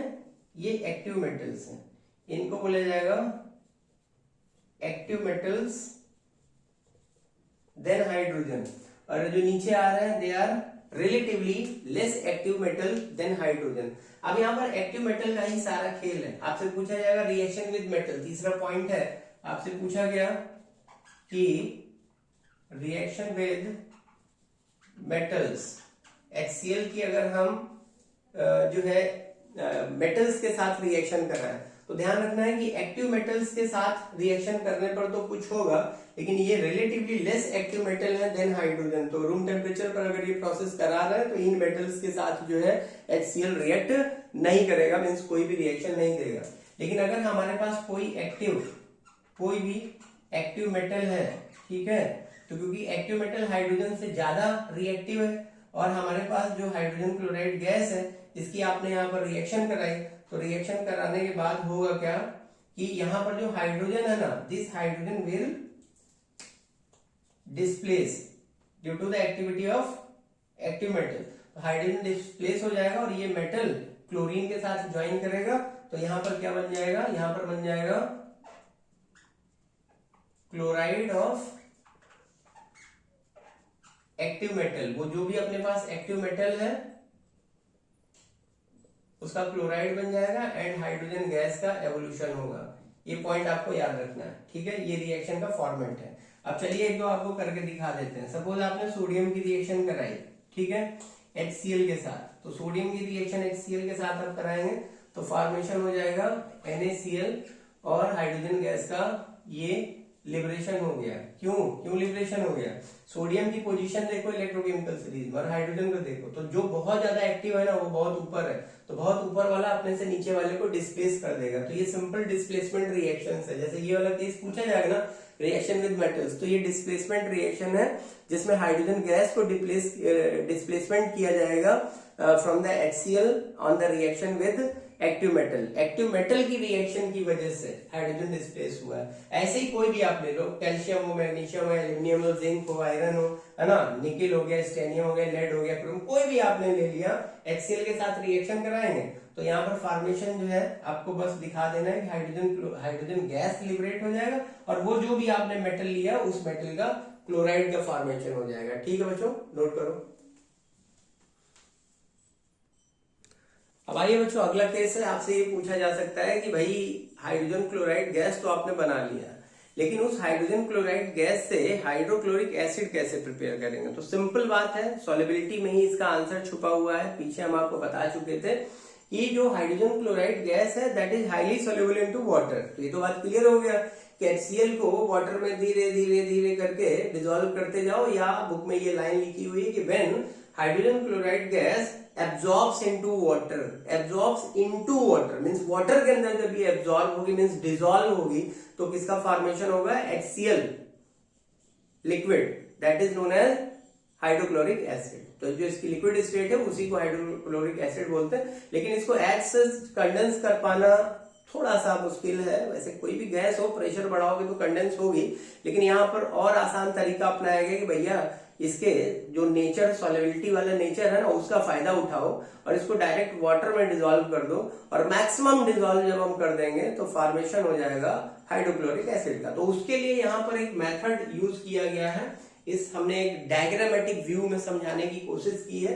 देखिए यहां तक तो अभी पीछे हम लोगों ने डायग्राम समझा था, आपको क्लियर होगा कि ये वही वाला अरेंजमेंट है जहां पर आपने ये डिलीवरी ट्यूब यहाँ पर अंदर तक पूरा बना रखी है। इस जगह पर आपने सोडियम क्लोराइड के क्रिस्टल्स ले रखे थे, और यहाँ पर ये थिसल फनल है ऊपर। ये जो डायग्राम में ये वाला चीज देख रहे हो ना, दिस इज थिसल फनल। तो थिसल फनल से आपने कॉन्सेंट्रेटेड सल्फ्यूरिक एसिड धीरे धीरे करके इस जो फ्लैट बॉटम ये फ्लास्क है इसके अंदर गिराया, और यहाँ पर आपने NaCl ले रखा था, कॉन्सेंट्रेट सल्फ्यूरिक एसिड ले रखा था। धीरे धीरे हीट कर रहे हैं और टेम्परेचर को करीब करीब 200 डिग्री सेल्सियस से नीचे ही रखना है, उसके ऊपर नहीं जाना है। फॉर्मेशन यहाँ पर हो गया था किसका, HCl का एंड सोडियम हाइड्रोजन सल्फेट का। वो सोडियम हाइड्रोजन सल्फेट यहीं पर रहा, HCl जो यहाँ पर प्रोड्यूस हुआ वो यहाँ से आगे गया, लेकिन उस HCl में मे भी इम्प्योरिटी हो सकती थी। तो आपने क्या किया, ये वॉशर बॉटल जिसको वुल्फ बॉटल भी कहा जा रहा है, वहां पर HCl को पास कराया। इस वुल्फ बॉटल के अंदर क्या रखा हुआ है, तो यहाँ पर भी आपने ले रखा है concentrated H2SO4 means sulphuric acid. तो सल्फ्यूरिक एसिड क्योंकि ड्राइंग एजेंट है, तो यहाँ पर उसने HCl में प्रेजेंट जो भी इम्प्योरिटी थी उनको, impurity in the sense water की इम्प्योरिटी, जो भी नहीं, वाटर की इम्प्योरिटी के लिए मेन बात हो रही है, तभी तो ड्राइंग एजेंट है, तो वो यहाँ पर क्या हुआ, एब्जॉर्ब कर लिया गया। अब यहाँ से आगे जो हमारी HCl गैस पास होगी, ठीक है, देखिए इस फ्लास्क से पास होकर के इस बॉटल के अंदर आई, बॉटल के अंदर से ये पास होकर के कहां पर गई, ये अगेन इस वाले डिलीवरी ट्यूब में, इस डिलीवरी ट्यूब से ये कहां पर आ गई, गैस जार के अंदर आ गई। गैस जार में हमने क्या किया था, down upward displacement of air method से HCl को यहाँ पर एब्जॉर्ब कलेक्ट कर लिया था। इसके बाद अब HCl गैस केवल बनाना था तो ठीक है, सेटअप यहीं तक चलेगा, सफिशियंट है। लेकिन अब हमें क्या चाहिए, हाइड्रोक्लोरिक एसिड। सॉल्युबिलिटी नेचर जो है उसका पूरा फायदा उठाते हुए आपने यहां से ये जो गैस है इसको आगे पास कराया, और पास कहां पर कराया, डिलीवरी ट्यूब, यहां तक डिलीवरी ट्यूब है, और डिलीवरी ट्यूब को कनेक्ट कर रखा एक इस तरीके से एक फनल के साथ। ये जो आप देख रहे हो ट्राइंगल टाइप का ये बना हुआ है, तो दिस इज फनल। एक फनल के साथ डिलीवरी ट्यूब को आपने जोड़ दिया।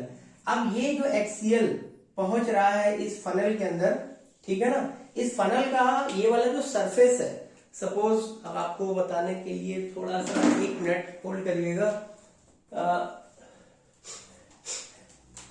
सपोज ये हमारे पास ये कोई लेवल है, और ये जो अपना हाथ ऐसे यूं करके दिखा रहे हैं ये फनल है, तो ये वाटर का लेवल है। यहाँ पर ये जो देख रहे हो ना, दिस इज वाटर ट्राउट, या इसको टब भी बोल सकते हो आम लैंग्वेज में, टब कह लो, चलो ट्राउट है ना। तो ये ट्राउट है, ग्लास का बना हुआ है, और इसके अंदर पानी भरा हुआ है ना। डिस्टिल्ड वाटर है तो बहुत अच्छी बात है, distilled water means pure water यहाँ पर भरा हुआ है। और ये वाटर की सरफेस है, ये जो बुक आप देख रहे हैं ना, दिस इज, ये सरफेस है वाटर की, और ये हमारा हाथ क्या है, फनल है। तो फनल को इस वाटर की सरफेस के साथ एकदम यूं क्लोज कांटेक्ट में ऐसे रखना है ना, एकदम क्लोज कांटेक्ट में रखना, ताकि वाटर और फनल की ये जो मार्जिन है ना, ग्लास की दीवार जो मार्जिन है, इसके बीच में एयर का कोई गैप ना रहे। क्योंकि अगर एयर का गैप रहेगा ना बेटा, तो जो डिलीवरी ट्यूब यहां से डिलीवर होकर के जो HCl आ रही है यहां तक, उस गैप की वजह से वो तो निकल जाएगी, है ना, वाटर में अच्छे से डिजोल्व नहीं हो पाएगी। इसके लिए जरूरत है कि इसको वाटर के लेवल के कांटेक्ट में लगातार ऐसे बना करके रखा जाए, ठीक है। अब होता क्या है,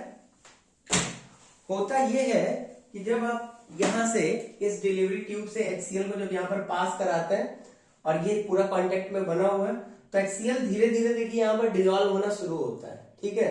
लेकिन एक चीज होती है, आप अपने घर में भी एक्सपेरिमेंट करके देख सकते हो।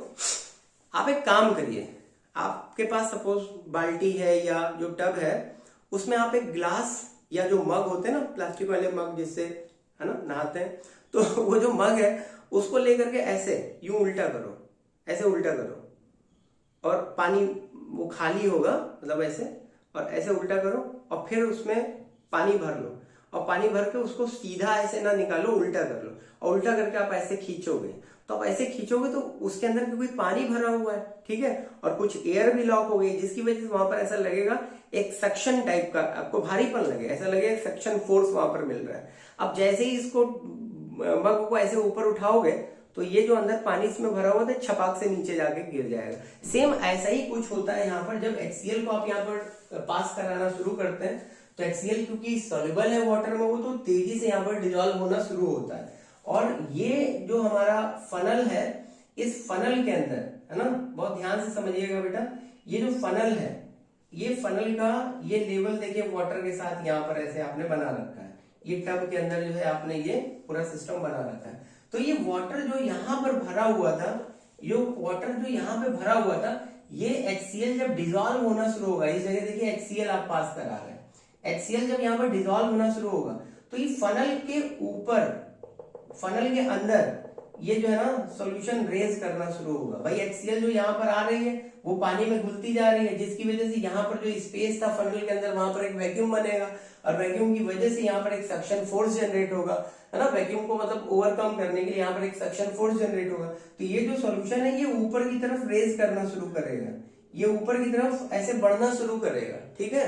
और फनल अरेंजमेंट इसीलिए किया गया कि यहाँ पर फनल अरेंजमेंट की वजह से यहाँ पर जो ये बैक सक्शन होगा इसको मिनिमाइज किया जा सकता है या इसको प्रिवेंट किया जा सकता है। अब होगा कैसे, फनल का ये जो एरिया है ये देखिए काफी वाइड है ना, एक बड़ा स्पेस है, तो एक मैक्सिमम अमाउंट ऑफ सॉल्यूशन इसमें यहां तक रेंज करेगा, है ना। लेकिन अब ये यहां से आगे जाकर के ये देखो नैरो ट्यूब हो गई है, ये ट्यूब यहाँ पर नैरो हो गई है, तो ये जो maximum bulk of the solution जो ये फनल के ऊपर रेज कर गया है, वो यहाँ पर जो सक्शन फोर्स होगा, यहाँ पर जो सक्शन फोर्स है इस वाइड वाले एरिया में, वो तो इतना सफिशियंट था कि इस सॉल्यूशन को ऊपर की तरफ खींच रहा है। लेकिन अब ये सॉल्यूशन ऐसे रेज करते करते, मान लो ऐसे यू शिफ्ट होते होते होते होते यहाँ ऊपर तक चला आया, इस जगह तक चला आया, तो यहां से अब ये ऊपर ये सॉल्यूशन नहीं जा पाएगा। क्यों नहीं जा पाएगा, क्योंकि यहां से देखिए सॉल्यूशन बहुत बल्क में है भाई, अब इसको ऊपर जाने के लिए यहाँ पर मैक्सिमम सक्शन फोर्स मिलना चाहिए, क्योंकि ये एरिया काफी नैरो हो गया, तो नैरो होने की वजह से यहाँ पर सक्शन फोर्स इनसफिशियंट होगा, और जिसकी वजह से क्या होगा कि ये सॉल्यूशन यहां तक तो ऊपर आएगा, लेकिन रिलेटिवली लो सक्शन की वजह से, नैरो ट्यूब में लो सक्शन की वजह से ये सॉल्यूशन वापस से बैक, है ना, बैक मतलब ऊपर गया फिर वापस से नीचे आ जाएगा, इसमें भर जाएगा। तो ये जो प्रोसेस है, इस प्रोसेस को बार बार रिपीट कर करके हम क्या करेंगे, ये जो टब है ना जिसमें आपने पानी भर रखा हुआ है, इसमें मैक्सिमम HCl गैस को डिजोल्व कर लेंगे। मैक्सिमम का कहने का मतलब है कि एक कंडीशन ऐसी आएगी कि अब और ज्यादा HCl जो गैस है वो यहाँ पर डिजोल्व होना बंद हो जाएगा। तो जब ऐसा कोई केस हो कि कोई सॉल्यूट पर्टिकुलर किसी सॉल्वेंट में अब और ज्यादा डिजोल्व होना बंद हो जाए एक पर्टिकुलर रेंज के बाद, तो अभी हम कहेंगे कि वहां पर एक सैचुरेटेड सॉल्यूशन बन गया। तो इस तरीके से जब यहाँ पर एक सैचुरेटेड सॉल्यूशन बन जाएगा तो होगा क्या कि यहाँ से जो HCl आप पास करोगे वो यहाँ पर डिजोल्व होना बंद हो जाएगी, मींस बैक सेक्शन भी हमारा प्रिवेंट हो जाएगा, रुक जाएगा, हम मान लेंगे कि अभी हमारा सॉल्यूशन सैचुरेटेड हो गया है, ठीक है। तो ये पॉइंट बेटा याद रखना, और इस तरीके से जो यहाँ पर सॉल्यूशन तैयार हुआ वही क्या है, हमारा हाइड्रोक्लोरिक एसिड है, ठीक है। अब क्वेश्चन ये पूछा जाता है कि जो आपकी बुक में 2 क्वेश्चन है, डायरेक्ट बुक से हम आपको क्वेश्चन बताते हैं। क्वेश्चन ये कहा जा रहा है कि Why is funnel arrangement used? Funnel arrangement को ही क्यों यूज किया गया? तो फनल अरेंजमेंट को यूज करने का बस एक ये लॉजिक है, अभी हमने आपको पीछे बताया था कि अगर हम फनल अरेंजमेंट यूज कर रहे हैं तो बैक सक्शन तो होगा, लेकिन वो बैक सक्शन इतना तगड़ा नहीं होगा कि ये जो यहां से सॉल्यूशन रेज करके ये पीछे यहाँ पर फ्लास्क में आ जाए, ये जो हमारा गैस जा रहा है यहाँ भाई। अब सक्शन, बैक सक्शन का मतलब क्या हो गया कि जो चीज हम आगे ढकेल रहे हैं वो पीछे वापस आना शुरू हो गई, तो ये सॉल्यूशन रेज करते करते करते करते करते करते यहाँ आ जाएगा, कहां पर, गैस जार के अंदर। हमें इसी चीज को प्रिवेंट करना है कि भाई गैस जार के अंदर ना आने पाए। क्यों? क्योंकि गैस जार के अंदर तो हमने HCl को कलेक्ट करना है, और जो HCl यहाँ पर कलेक्ट होगा उसी HCl को आगे हमें यहाँ पर पास करना है। है ना, वाटर में डिसॉल्व करने के लिए। अब सपोज ये वाटर बैक सेक्शन के थ्रू यहाँ पर आने लगा तो यहाँ पर ये HCl में डिसॉल्व होगा। तो जब ये स्पेस पूरा भर जाएगा तो सीधी सी बात है यहाँ से डिलीवरी, ये जो यहाँ पर फॉर्मेशन हो रहा है HCl का वो यहाँ गैस जार में आ रहा है, तो गैस जार में स्पेस ही नहीं रहेगा तो फिर हम HCl को कहां पर कलेक्ट करेंगे, गैस ही नहीं कलेक्ट कर पाएंगे। और जब गैस नहीं कलेक्ट कर पाएंगे तो HCl जो हाइड्रोक्लोरिक एसिड है उसका फॉर्मेशन नहीं हो पाएगा। तो हाइड्रोक्लोरिक एसिड के फॉर्मेशन को लगातार फैसिलिटेट करने के लिए कि अच्छी तरीके से HCl जो हाइड्रोक्लोरिक एसिड है उसका फॉर्मेशन हो, उसके लिए जरूरत है कि ये डिलीवरी ट्यूब जो गैस जार से जोड़ करके यहाँ पर फनल के साथ जोड़ी गई है, इस डिलीवरी ट्यूब में लगातार HCl गैस की सप्लाई होती रहे, है ना, और इसमें होने वाले बैक सक्शन को प्रिवेंट किया जा सके। तो बैक सक्शन को प्रिवेंट करने के लिए ही फनल अरेंजमेंट किया गया है। बात समझ में आ गई। लेकिन थोड़ी देर के लिए अगर सोचो कि यहाँ पर ये बैक सक्शन, इस टाइप का फनल अरेंजमेंट हटा करके और ट्यूब कुछ ऐसी कर दी जाए, एकदम नैरो ट्यूब कर दी जाए, ठीक है, इस ट्यूब को एकदम नैरो रखा जाए और लास्ट तक एकदम नैरो रखा जाए, और ये यहाँ पर आपने क्या किया, ये एक वही जो ये टब है इसके साथ आपने इसको जोड़ रखा, ठीक है, यहाँ पर आपने जो भी वाटर ले रखा है, ठीक है। तो HCl जैसे जैसे यहाँ पर डिसॉल्व होगा इस ट्यूब के अंदर जो है एक सक्शन फोर्स जनरेट हो जाएगा, और because of the suction force ये जो सॉल्यूशन है इसमें रेज करेगा, और रेज करते हुए ये सॉल्यूशन लगातार इस ट्यूब में और आगे जाते रहेगा, और एक टाइम ऐसा आएगा कि ये ट्यूब से ऐसे लगातार पास होते होते कहाँ आ जाएगा, हमारा इस जगह गैस जार में कलेक्ट होने लगेगा। तो हमें बस इसी चीज को प्रिवेंट करना है, रोकना है। तो इसको प्रिवेंट करने के लिए हमें ये वाला मेथड चाहिए, फनल अरेंजमेंट चाहिए, ये फनल है, और हमें ये वाला अरेंजमेंट नहीं चाहिए। यही दो क्वेश्चन आपसे पूछे गए आपकी बुक में।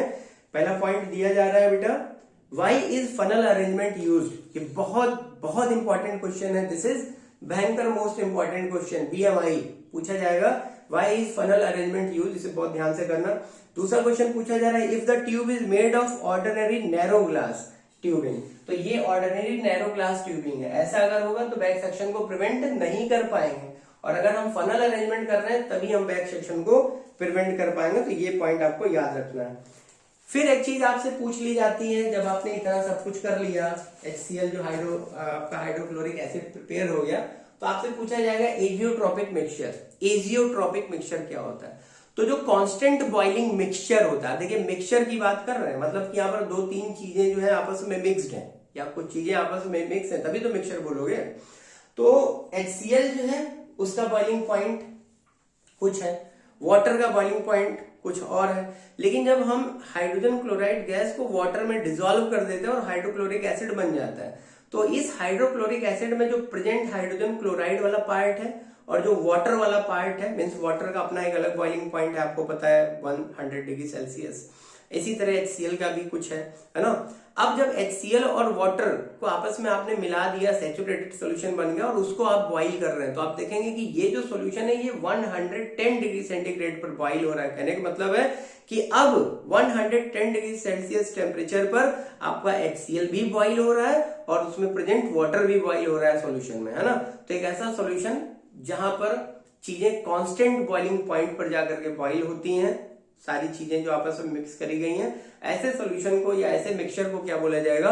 Constant boiling mixture means azeotropic solution या एजियोट्रॉप। आगे समझ में? तो एजियोट्रॉप पूछा जा सकता है इसी सेगमेंट में, आप यहां से ये कर लेंगे, ठीक है।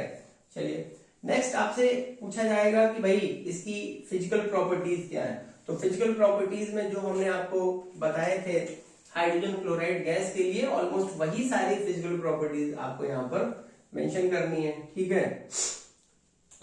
नेचर पूछ लिया जाएगा, टेस्ट पूछ लिया जाएगा, ऑर्डर पूछ लिया जाएगा, लगभग वही सारी फिजिकल प्रॉपर्टीज आपको मेंशन करनी है।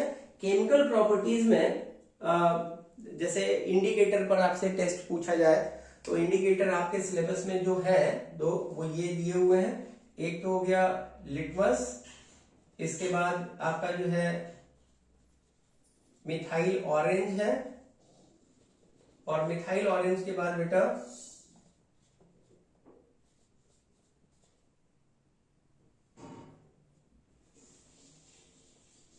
फिनोफ्थैलिन है। तो लिटमस है, मिथाइल ऑरेंज है, फिनोफ्थैलिन है। अब ये याद रखेंगे, फिनोफ्थैलिन जो होता है इसका कोई कलर नहीं होता है,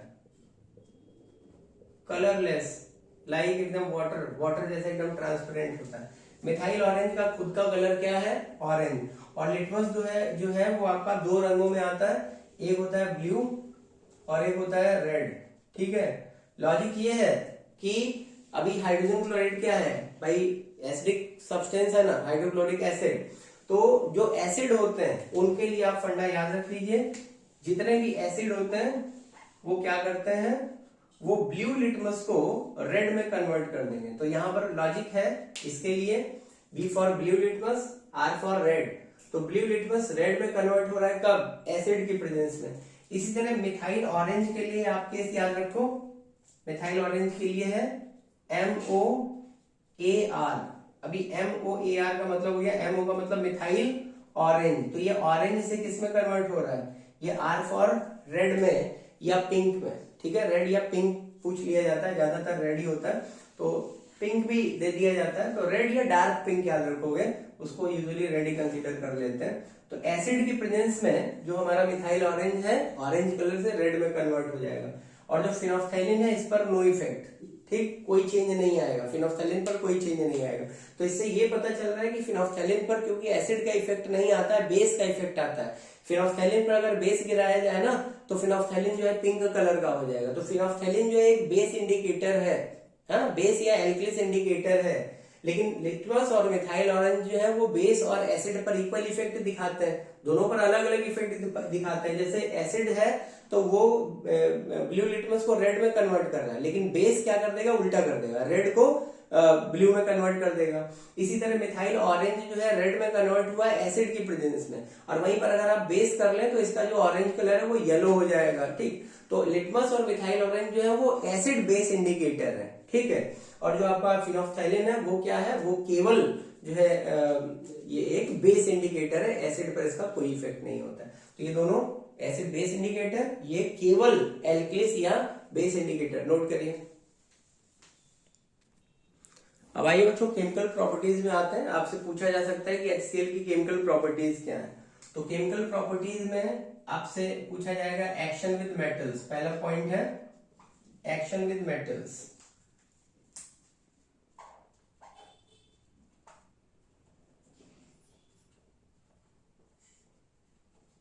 अब एक्शन विद मेटल्स में याद रखें, अभी पीछे हमने वीडियो में पीछे आप जाकर के देख सकते हैं एक्टिव मेटल्स की बात करी थी। तो कोई भी अगर हमारे पास एक्टिव मेटल है, ठीक है, दिस इज एक्टिव मेटल, ये फार्मूला, ये फंडा याद कर लो, इसी से आपकी सारी रिएक्शन हो जाएंगी। कोई भी एक्टिव मेटल वो होता है जो इलेक्ट्रोकेमिकल सीरीज में हाइड्रोजन से ऊपर है। तो एक्टिव मेटल को लेकर के ये ACT लिखा है, इसका मतलब एक्टिव मेटल। तो कोई आपके पास एक्टिव मेटल है, उसे लेकर के आपने HCl के साथ रिएक्ट कराया, हाइड्रोक्लोरिक एसिड है, रिएक्ट कराया, यहां पर आपका क्या मिल जाएगा, मेटल क्लोराइड। मेटल क्लोराइड का फॉर्मेशन होगा और हाइड्रोजन गैस का लिबरेशन हो जाएगा, ठीक है। तो कोई भी आपको एक्टिव मेटल दिया जाए, सपोज सोडियम दिया हुआ है, HCl के साथ रिएक्ट कराया तो सोडियम क्लोराइड का फॉर्मेशन हो गया। कैल्शियम दिया है तो यहाँ पर कैल्शियम क्लोराइड दिखाओगे, जिंक दिया है तो जिंक क्लोराइड दिखाओगे। हर केस में आपका हाइड्रोजन जो गैस है वो लिबरेट होगा। एक सिंपल इस तरीके का रिएक्शन है। दूसरा पॉइंट आपको दिया जा सकता है रिएक्शन विद बेस या एल्किलेज, ठीक है। अभी बेस क्या होते हैं, तो सिंपली बेस वो सब्सटेंस होते हैं जो रिएक्शंस में या एक्वा सॉल्यूशन में हाइड्रोक्सिल आयन इनपुट करते हैं। एल्किल्स भी वही काम करते हैं, ये और ये दोनों हाइड्रोक्सिल आयन प्रोड्यूस करते हैं अपने एक्वा सॉल्यूशन में, इसलिए इनको बेस या एल्किल्स कहा जाता है। लेकिन फिर भी नाम में डिफरेंस ये है कि जब हम एल्किल्स बोलते हैं तो वो एक ऐसा बेस होता है जो स्ट्रॉन्ग बेस है, वाटर में बहुत ज्यादा सोल्यूबल है, और इसका जो सोल्यूशन होता है वो समवट सोपी टच का होगा, सोप में साबुन जैसा, ठीक है। और अगर वो वाटर में बहुत ज्यादा सोल्यूबल नहीं है तो सिंपली उसको क्या बोलेंगे, बेस बोलेंगे। स्ट्रॉन्ग बेस है, बहुत ज्यादा सोल्यूबल है, तो जितना भी ये सोल्यूबल पार्ट होगा वो ऑलमोस्ट एक होमोजीनियस सोल्यूशन बनाएगा और सोपी टच वाला होगा, तब उसको एल्किल्स बोलेंगे। तो कोई भी बेस जब किसी एसिड के साथ रिएक्शन करता है तो यहां पर भी आपका सीधा लॉजिक चलेगा। आपके पास कोई बेस या एल्किलिस है या कोई एल्किलिस है और उसे लेकर के आपने HCl के साथ रिएक्शन कराई, तो सिंपल फंडा याद रखिए, यहां पर सॉल्ट का फॉर्मेशन होगा। और जनरली जो ये सॉल्ट होंगे ये कौन होंगे, क्लोराइड सॉल्ट होंगे और साथ में क्या बनेगा, साथ में बन जाएगा वाटर। ठीक है, तो सिंपल लॉजिक है बच्चों, ये आपको ध्यान रखना है। इस रिएक्शन को न्यूट्रलाइजेशन रिएक्शन इन जनरल कहा जाता है। This is a type of neutralization reaction. Base example आप ले सकते हो, मान लो आपने NaOH लिया था, स्ट्रॉन्ग बेस है तो इसको एल्किलीज बोलेंगे। HCl के साथ इसकी रिएक्शन करा दी, क्या बन गया, NaCl। देखिए क्लोराइड हो गया ना, सोडियम क्लोराइड, एंड यहाँ पर वाटर का फॉर्मेशन दिखाओगे। इसी तरह मान लो अगर आपने कैल्शियम हाइड्रोक्साइड ले रखा है ना, इसके साथ रिएक्शन कराई HCl की, तो यहाँ पर क्या बन जाएगा, CaCl2 और वाटर का फॉर्मेशन दिखाओगे। तो यहाँ पर जो आपने NaOH लिया था ये देखिए एल्किलिस है, और जो कैल्शियम हाइड्रोक्साइड लिया है ये क्या है, ये एक सिंपल बेस है ना। तो दोनों ही जगह देखिए क्लोराइड सॉल्ट का फॉर्मेशन हो गया और वाटर का फॉर्मेशन हो रहा है। तो ये सिंपल लॉजिक आपको याद रखना है, नोट करिए जल्दी से।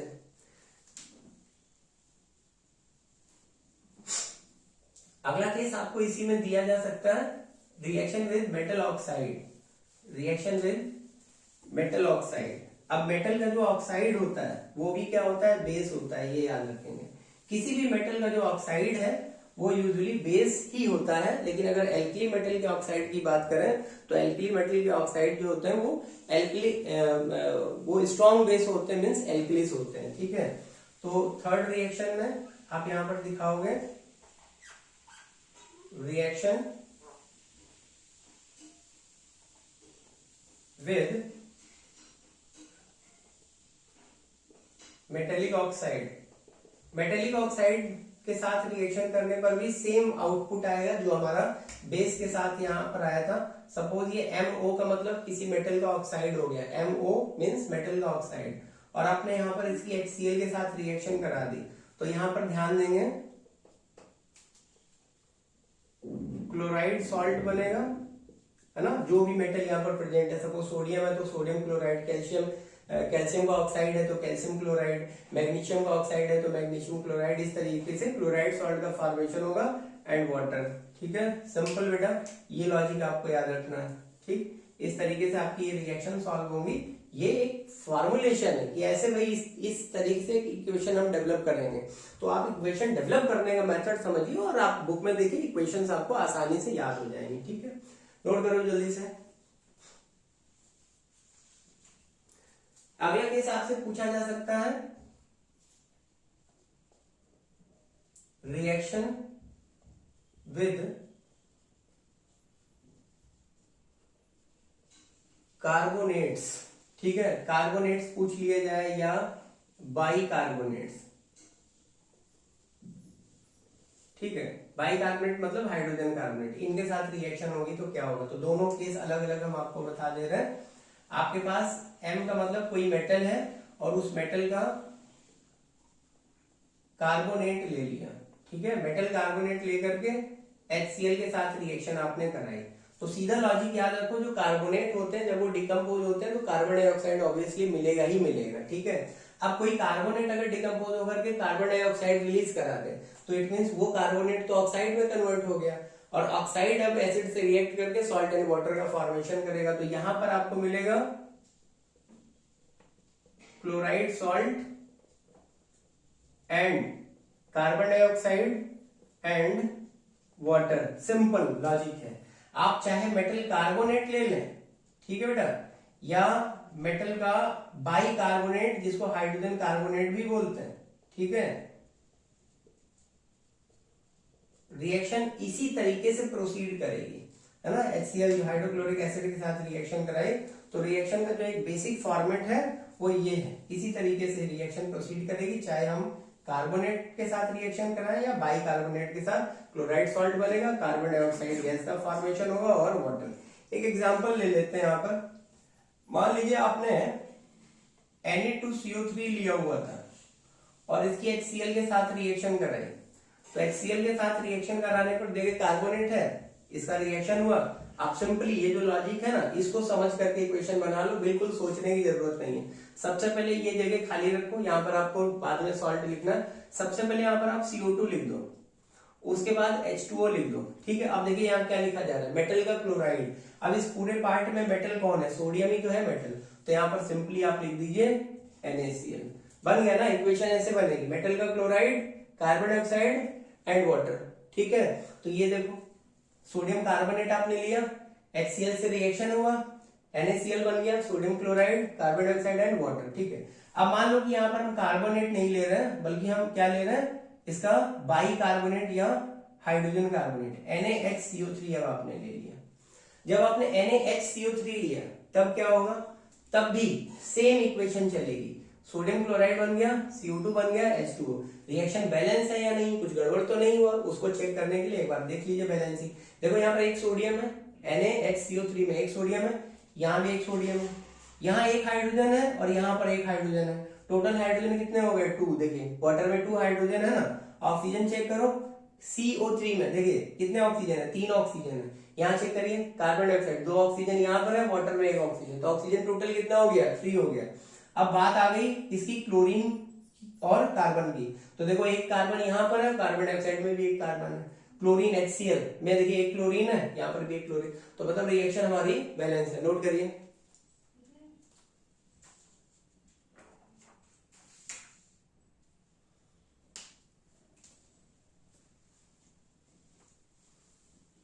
अगला केस है बच्चों, अगर आपसे कह दिया जाए कि रिएक्शन विद मेटल सल्फाइड, ठीक है, मेटल सल्फाइड के साथ अगर आप रिएक्शन कर रहे हैं तो क्या होगा, नोट करिए जल्दी से।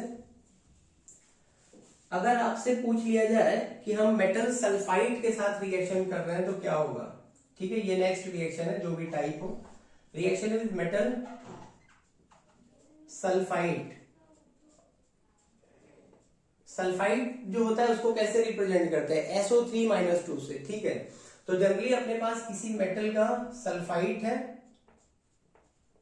और मेटल के सल्फाइड को लेकर के आपने रिएक्शन कराया HCl के साथ, तो याद रखना जब सल्फाइड डिकम्पोज होते हैं तो सल्फर डाइऑक्साइड गैस रिलीज होगी, तो यहां पर भी हमें क्या मिल जाएगा, मेटल का क्लोराइड मिल जाएगा और सल्फर डाइऑक्साइड गैस दिखाओगे एंड साथ में यहां पर वाटर दिखाएंगे। तो इतनी चीजों का फॉर्मेशन होना है। अगर हमने मेटल सल्फाइड ले रखा है, सल्फाइड बोल रहे हैं, ठीक है, मेटल सल्फाइड ले रखा है, HCl के साथ रिएक्शन हुई, मेटल का क्लोराइड मिल जाएगा, सल्फर डाइऑक्साइड गैस रिलीज होगी एंड वाटर का फॉर्मेशन होगा। एक एग्जांपल के तौर पर मान लो कि आपने यहाँ पर ZnSO3 ले लिया, जैसे जिंक सल्फाइड, क्या है, जिंक सल्फाइड, HCl के साथ आपने रिएक्शन कराई। जब HCl के साथ रिएक्शन कराई, कुछ नहीं सोचना है, बिल्कुल दिमाग मत लगाओ, ये जो इक्वेशन लिखी बस यही कर दो, मेटल क्लोराइड, सल्फाइड से मेटल का क्लोराइड बन रहा था, यहाँ पर जिंक का सल्फाइड था, अब यहाँ पर कुछ मत सोचो, जिंक का क्लोराइड बना दो, ZnCl2 लिख दिया, उसके बाद आप यहाँ पर SO2 लिख दीजिए एंड उसके बाद यहाँ पर वाटर का फॉर्मेशन करा दीजिए। ठीक है, बाकी चीजों को एक बार बैलेंसिंग चेक कर लो, रिएक्शन आपकी कंप्लीट। देखिए यहाँ पर एक जिंक है, ठीक, यहाँ पर भी एक जिंक है, सल्फर देखिए यहाँ पर 1 है, यहाँ पर देखिए SO2 में 1 सल्फर, ऑक्सीजन देखिए 3 है, 2 यहाँ पर ऑक्सीजन, वाटर में एक 3 ऑक्सीजन हो गए, हाइड्रोजन यहाँ पर देखिए 2 है, 1 है और यहाँ पर 2 हाइड्रोजन है, तो इस जगह आप 2 मेंशन करोगे, हाइड्रोजन बैलेंस हो गया। क्लोरीन चेक करते हैं, देखिए यहाँ पर 2 क्लोरीन हो गए ना, देखिए यहाँ पर 2 क्लोरीन है ZnCl2 में, तो इस तरीके से आपकी ये रिएक्शन भी कंप्लीट हो गई। नोट करिए जल्दी से।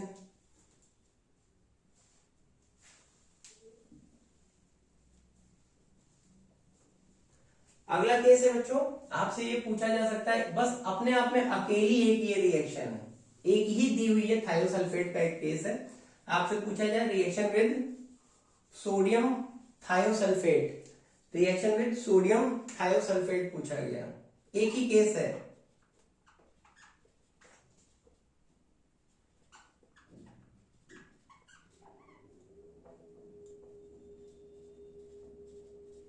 सोडियम थायोसल्फेट, इसका फार्मूला होता है Na2H2O7, ठीक है, ये सोडियम थायोसल्फेट का फार्मूला है।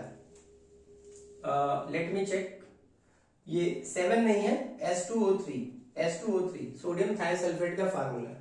अब आपके सिलेबस में केवल एक ये रिएक्शन दी है, ये रिएक्शन एक्चुअली इस तरीके से पूछी गई है कि आपके पास एक सॉलिड सब्सटेंस है जिसको HCl के साथ आपने रिएक्ट कराया और रिएक्ट करने के बाद आपको एक येलो कलर का सब्सटेंस मिल रहा है, मतलब एक येलो कलर का सॉलिड मिल रहा है, तो बताओ वो येलो कलर का सॉलिड कौन है, उसका नाम बताना है, और जहां से प्रोसेस शुरू किया गया था वो जो सॉलिड HCl से रिएक्ट कर रहा था वो सॉलिड कौन है, ये पूछा गया है। तो सोडियम थायोसल्फेट वो सॉलिड होगा और जो येलो सब्सटेंस मिलेगा वो होगा सल्फर। तो ध्यान रखना, जब थायोसल्फेट जब डिकम्पोज होते हैं, थायोसल्फेट का जब डिकम्पोजिशन होता है तो सल्फर डाइऑक्साइड गैस प्रोड्यूस करा दोगे और सल्फर एकदम प्योर सल्फर एकदम अलग हो जाएगा। ठीक है, तो ये सिंपल रिएक्शन आपको ऐसे करना है, Na2S2O3 ये हो गया आपका सोडियम थायोसल्फेट। HCl के साथ आपने इसकी रिएक्शन कराई, HCl के साथ जब रिएक्शन हुई तो फॉर्मेशन हुआ NaCl का। सिंपल फंडा है ना, क्लोराइड सॉल्ट हर जगह बन रहा है। यहाँ पर आप 2NaCl लिखिए क्योंकि देखिए यहाँ पर 2 सोडियम है, NaCl बन गया। इसके बाद आपको क्या करना है, SO2 सल्फर डाइऑक्साइड प्रोड्यूस करा देना है, गैस है तो ऐसे एरो आप दिखाएंगे।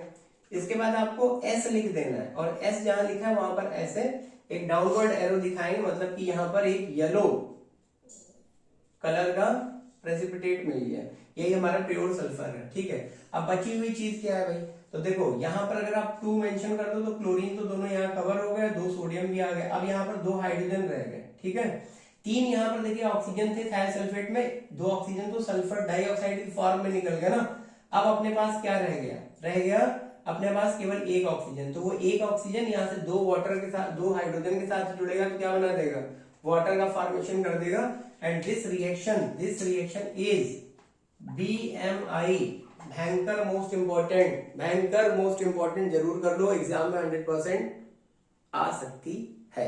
ठीक है बच्चों, नोट करो।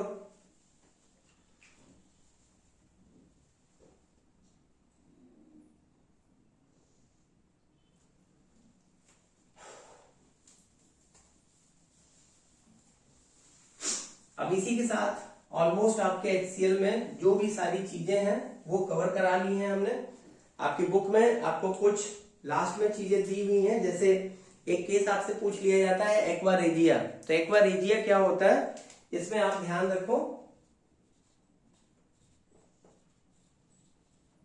एक्वा रेजिया में आपको HCl और HNO3 का एक मिक्सचर लेना है, और ये मिक्सचर कैसा होगा, तो इस मिक्सचर में 3 वॉल्यूम इन द सेंस कि मान लो 3 लीटर या 3 ml आपने HCl ले लिया और 1 वॉल्यूम जो है आपने क्या ले रखा है, HNO3। तो इसका ये जो मिक्सचर होता है ना, ये जो पूरा मिक्सचर होगा 3:1 के रेशियो में HCl एंड HNO3, और ये दोनों क्या है, ये दोनों कॉन्सेंट्रेट है बेटा, ये भी ध्यान रखना, पूछा जाएगा कि डाइल्यूट है या कॉन्सेंट्रेट, तो ये कॉन्सेंट्रेटेड फॉर्म है। कॉन्सेंट्रेटेड HCl का 3 वॉल्यूम जब कॉन्सेंट्रेटेड HNO3 के 1 वॉल्यूम के साथ इक्वली मिक्स कर दिया जाता है, तो ये जो सॉल्यूशन होता है इसको एक्वा रेजिया बोलते हैं। और एक्वा रेजिया का एक्चुअल मीनिंग होता है स्ट्रॉन्ग वाटर। ठीक है, बहुत तेज वाला पानी। ठीक, मतलब ये नोबल मेटल्स को भी अपने साथ डिसॉल्व कर लेता है, जैसे सिल्वर है HCl के, गोल्ड है, प्लेटिनम है HCl, सल्फ्यूरिक एसिड, इन सब चीजों के साथ यूजुअली रिएक्ट नहीं करता है ना। जबकि अगर हम उसी को HNO3 और HCl का मिक्सचर बना लिया, एक्वा रेजिया बना लिया, और यहाँ पर आप गोल्ड और प्लेटिनम को जब डिसॉल्व करोगे तो वो अपने टेट्राक्लोराइड बना लेते हैं। ठीक है, तो ये एक जनरल नॉलेज के पॉइंट ऑफ व्यू से है, ये जरूर पूछा जा सकता है कि एक्वा रेजिया क्या है, लेकिन डिसॉल्व कर रहा है प्रीसियस मेटल को, नोबल मेटल को, और क्या कंपाउंड बना रहा है, ये रिएक्शन आपसे नहीं पूछी जाएगी। तो अपन ने इस 1 शॉट में HCl पूरा कंप्लीट कर लिया, इंडस्ट्रियल प्रोसेस, और कुछ जो छोटी छोटी चीजें हैं जो मतलब एज यूजुअल एक जनरल नॉलेज के लिए वो आप अपनी बुक में देख सकते हैं। इस पार्ट में हमने सारे इंपॉर्टेंट इंफॉर्मेशन आपको दिए हैं, डिटेल में पढ़ोगे तो आपका एक भी क्वेश्चन जो है ना छूटेगा नहीं, सारे क्वेश्चन आप करके आओगे। समझ में आए हो तो प्लीज लोगों के बीच में शेयर करो, सब्सक्राइब करो, वायरल करो। Thank you.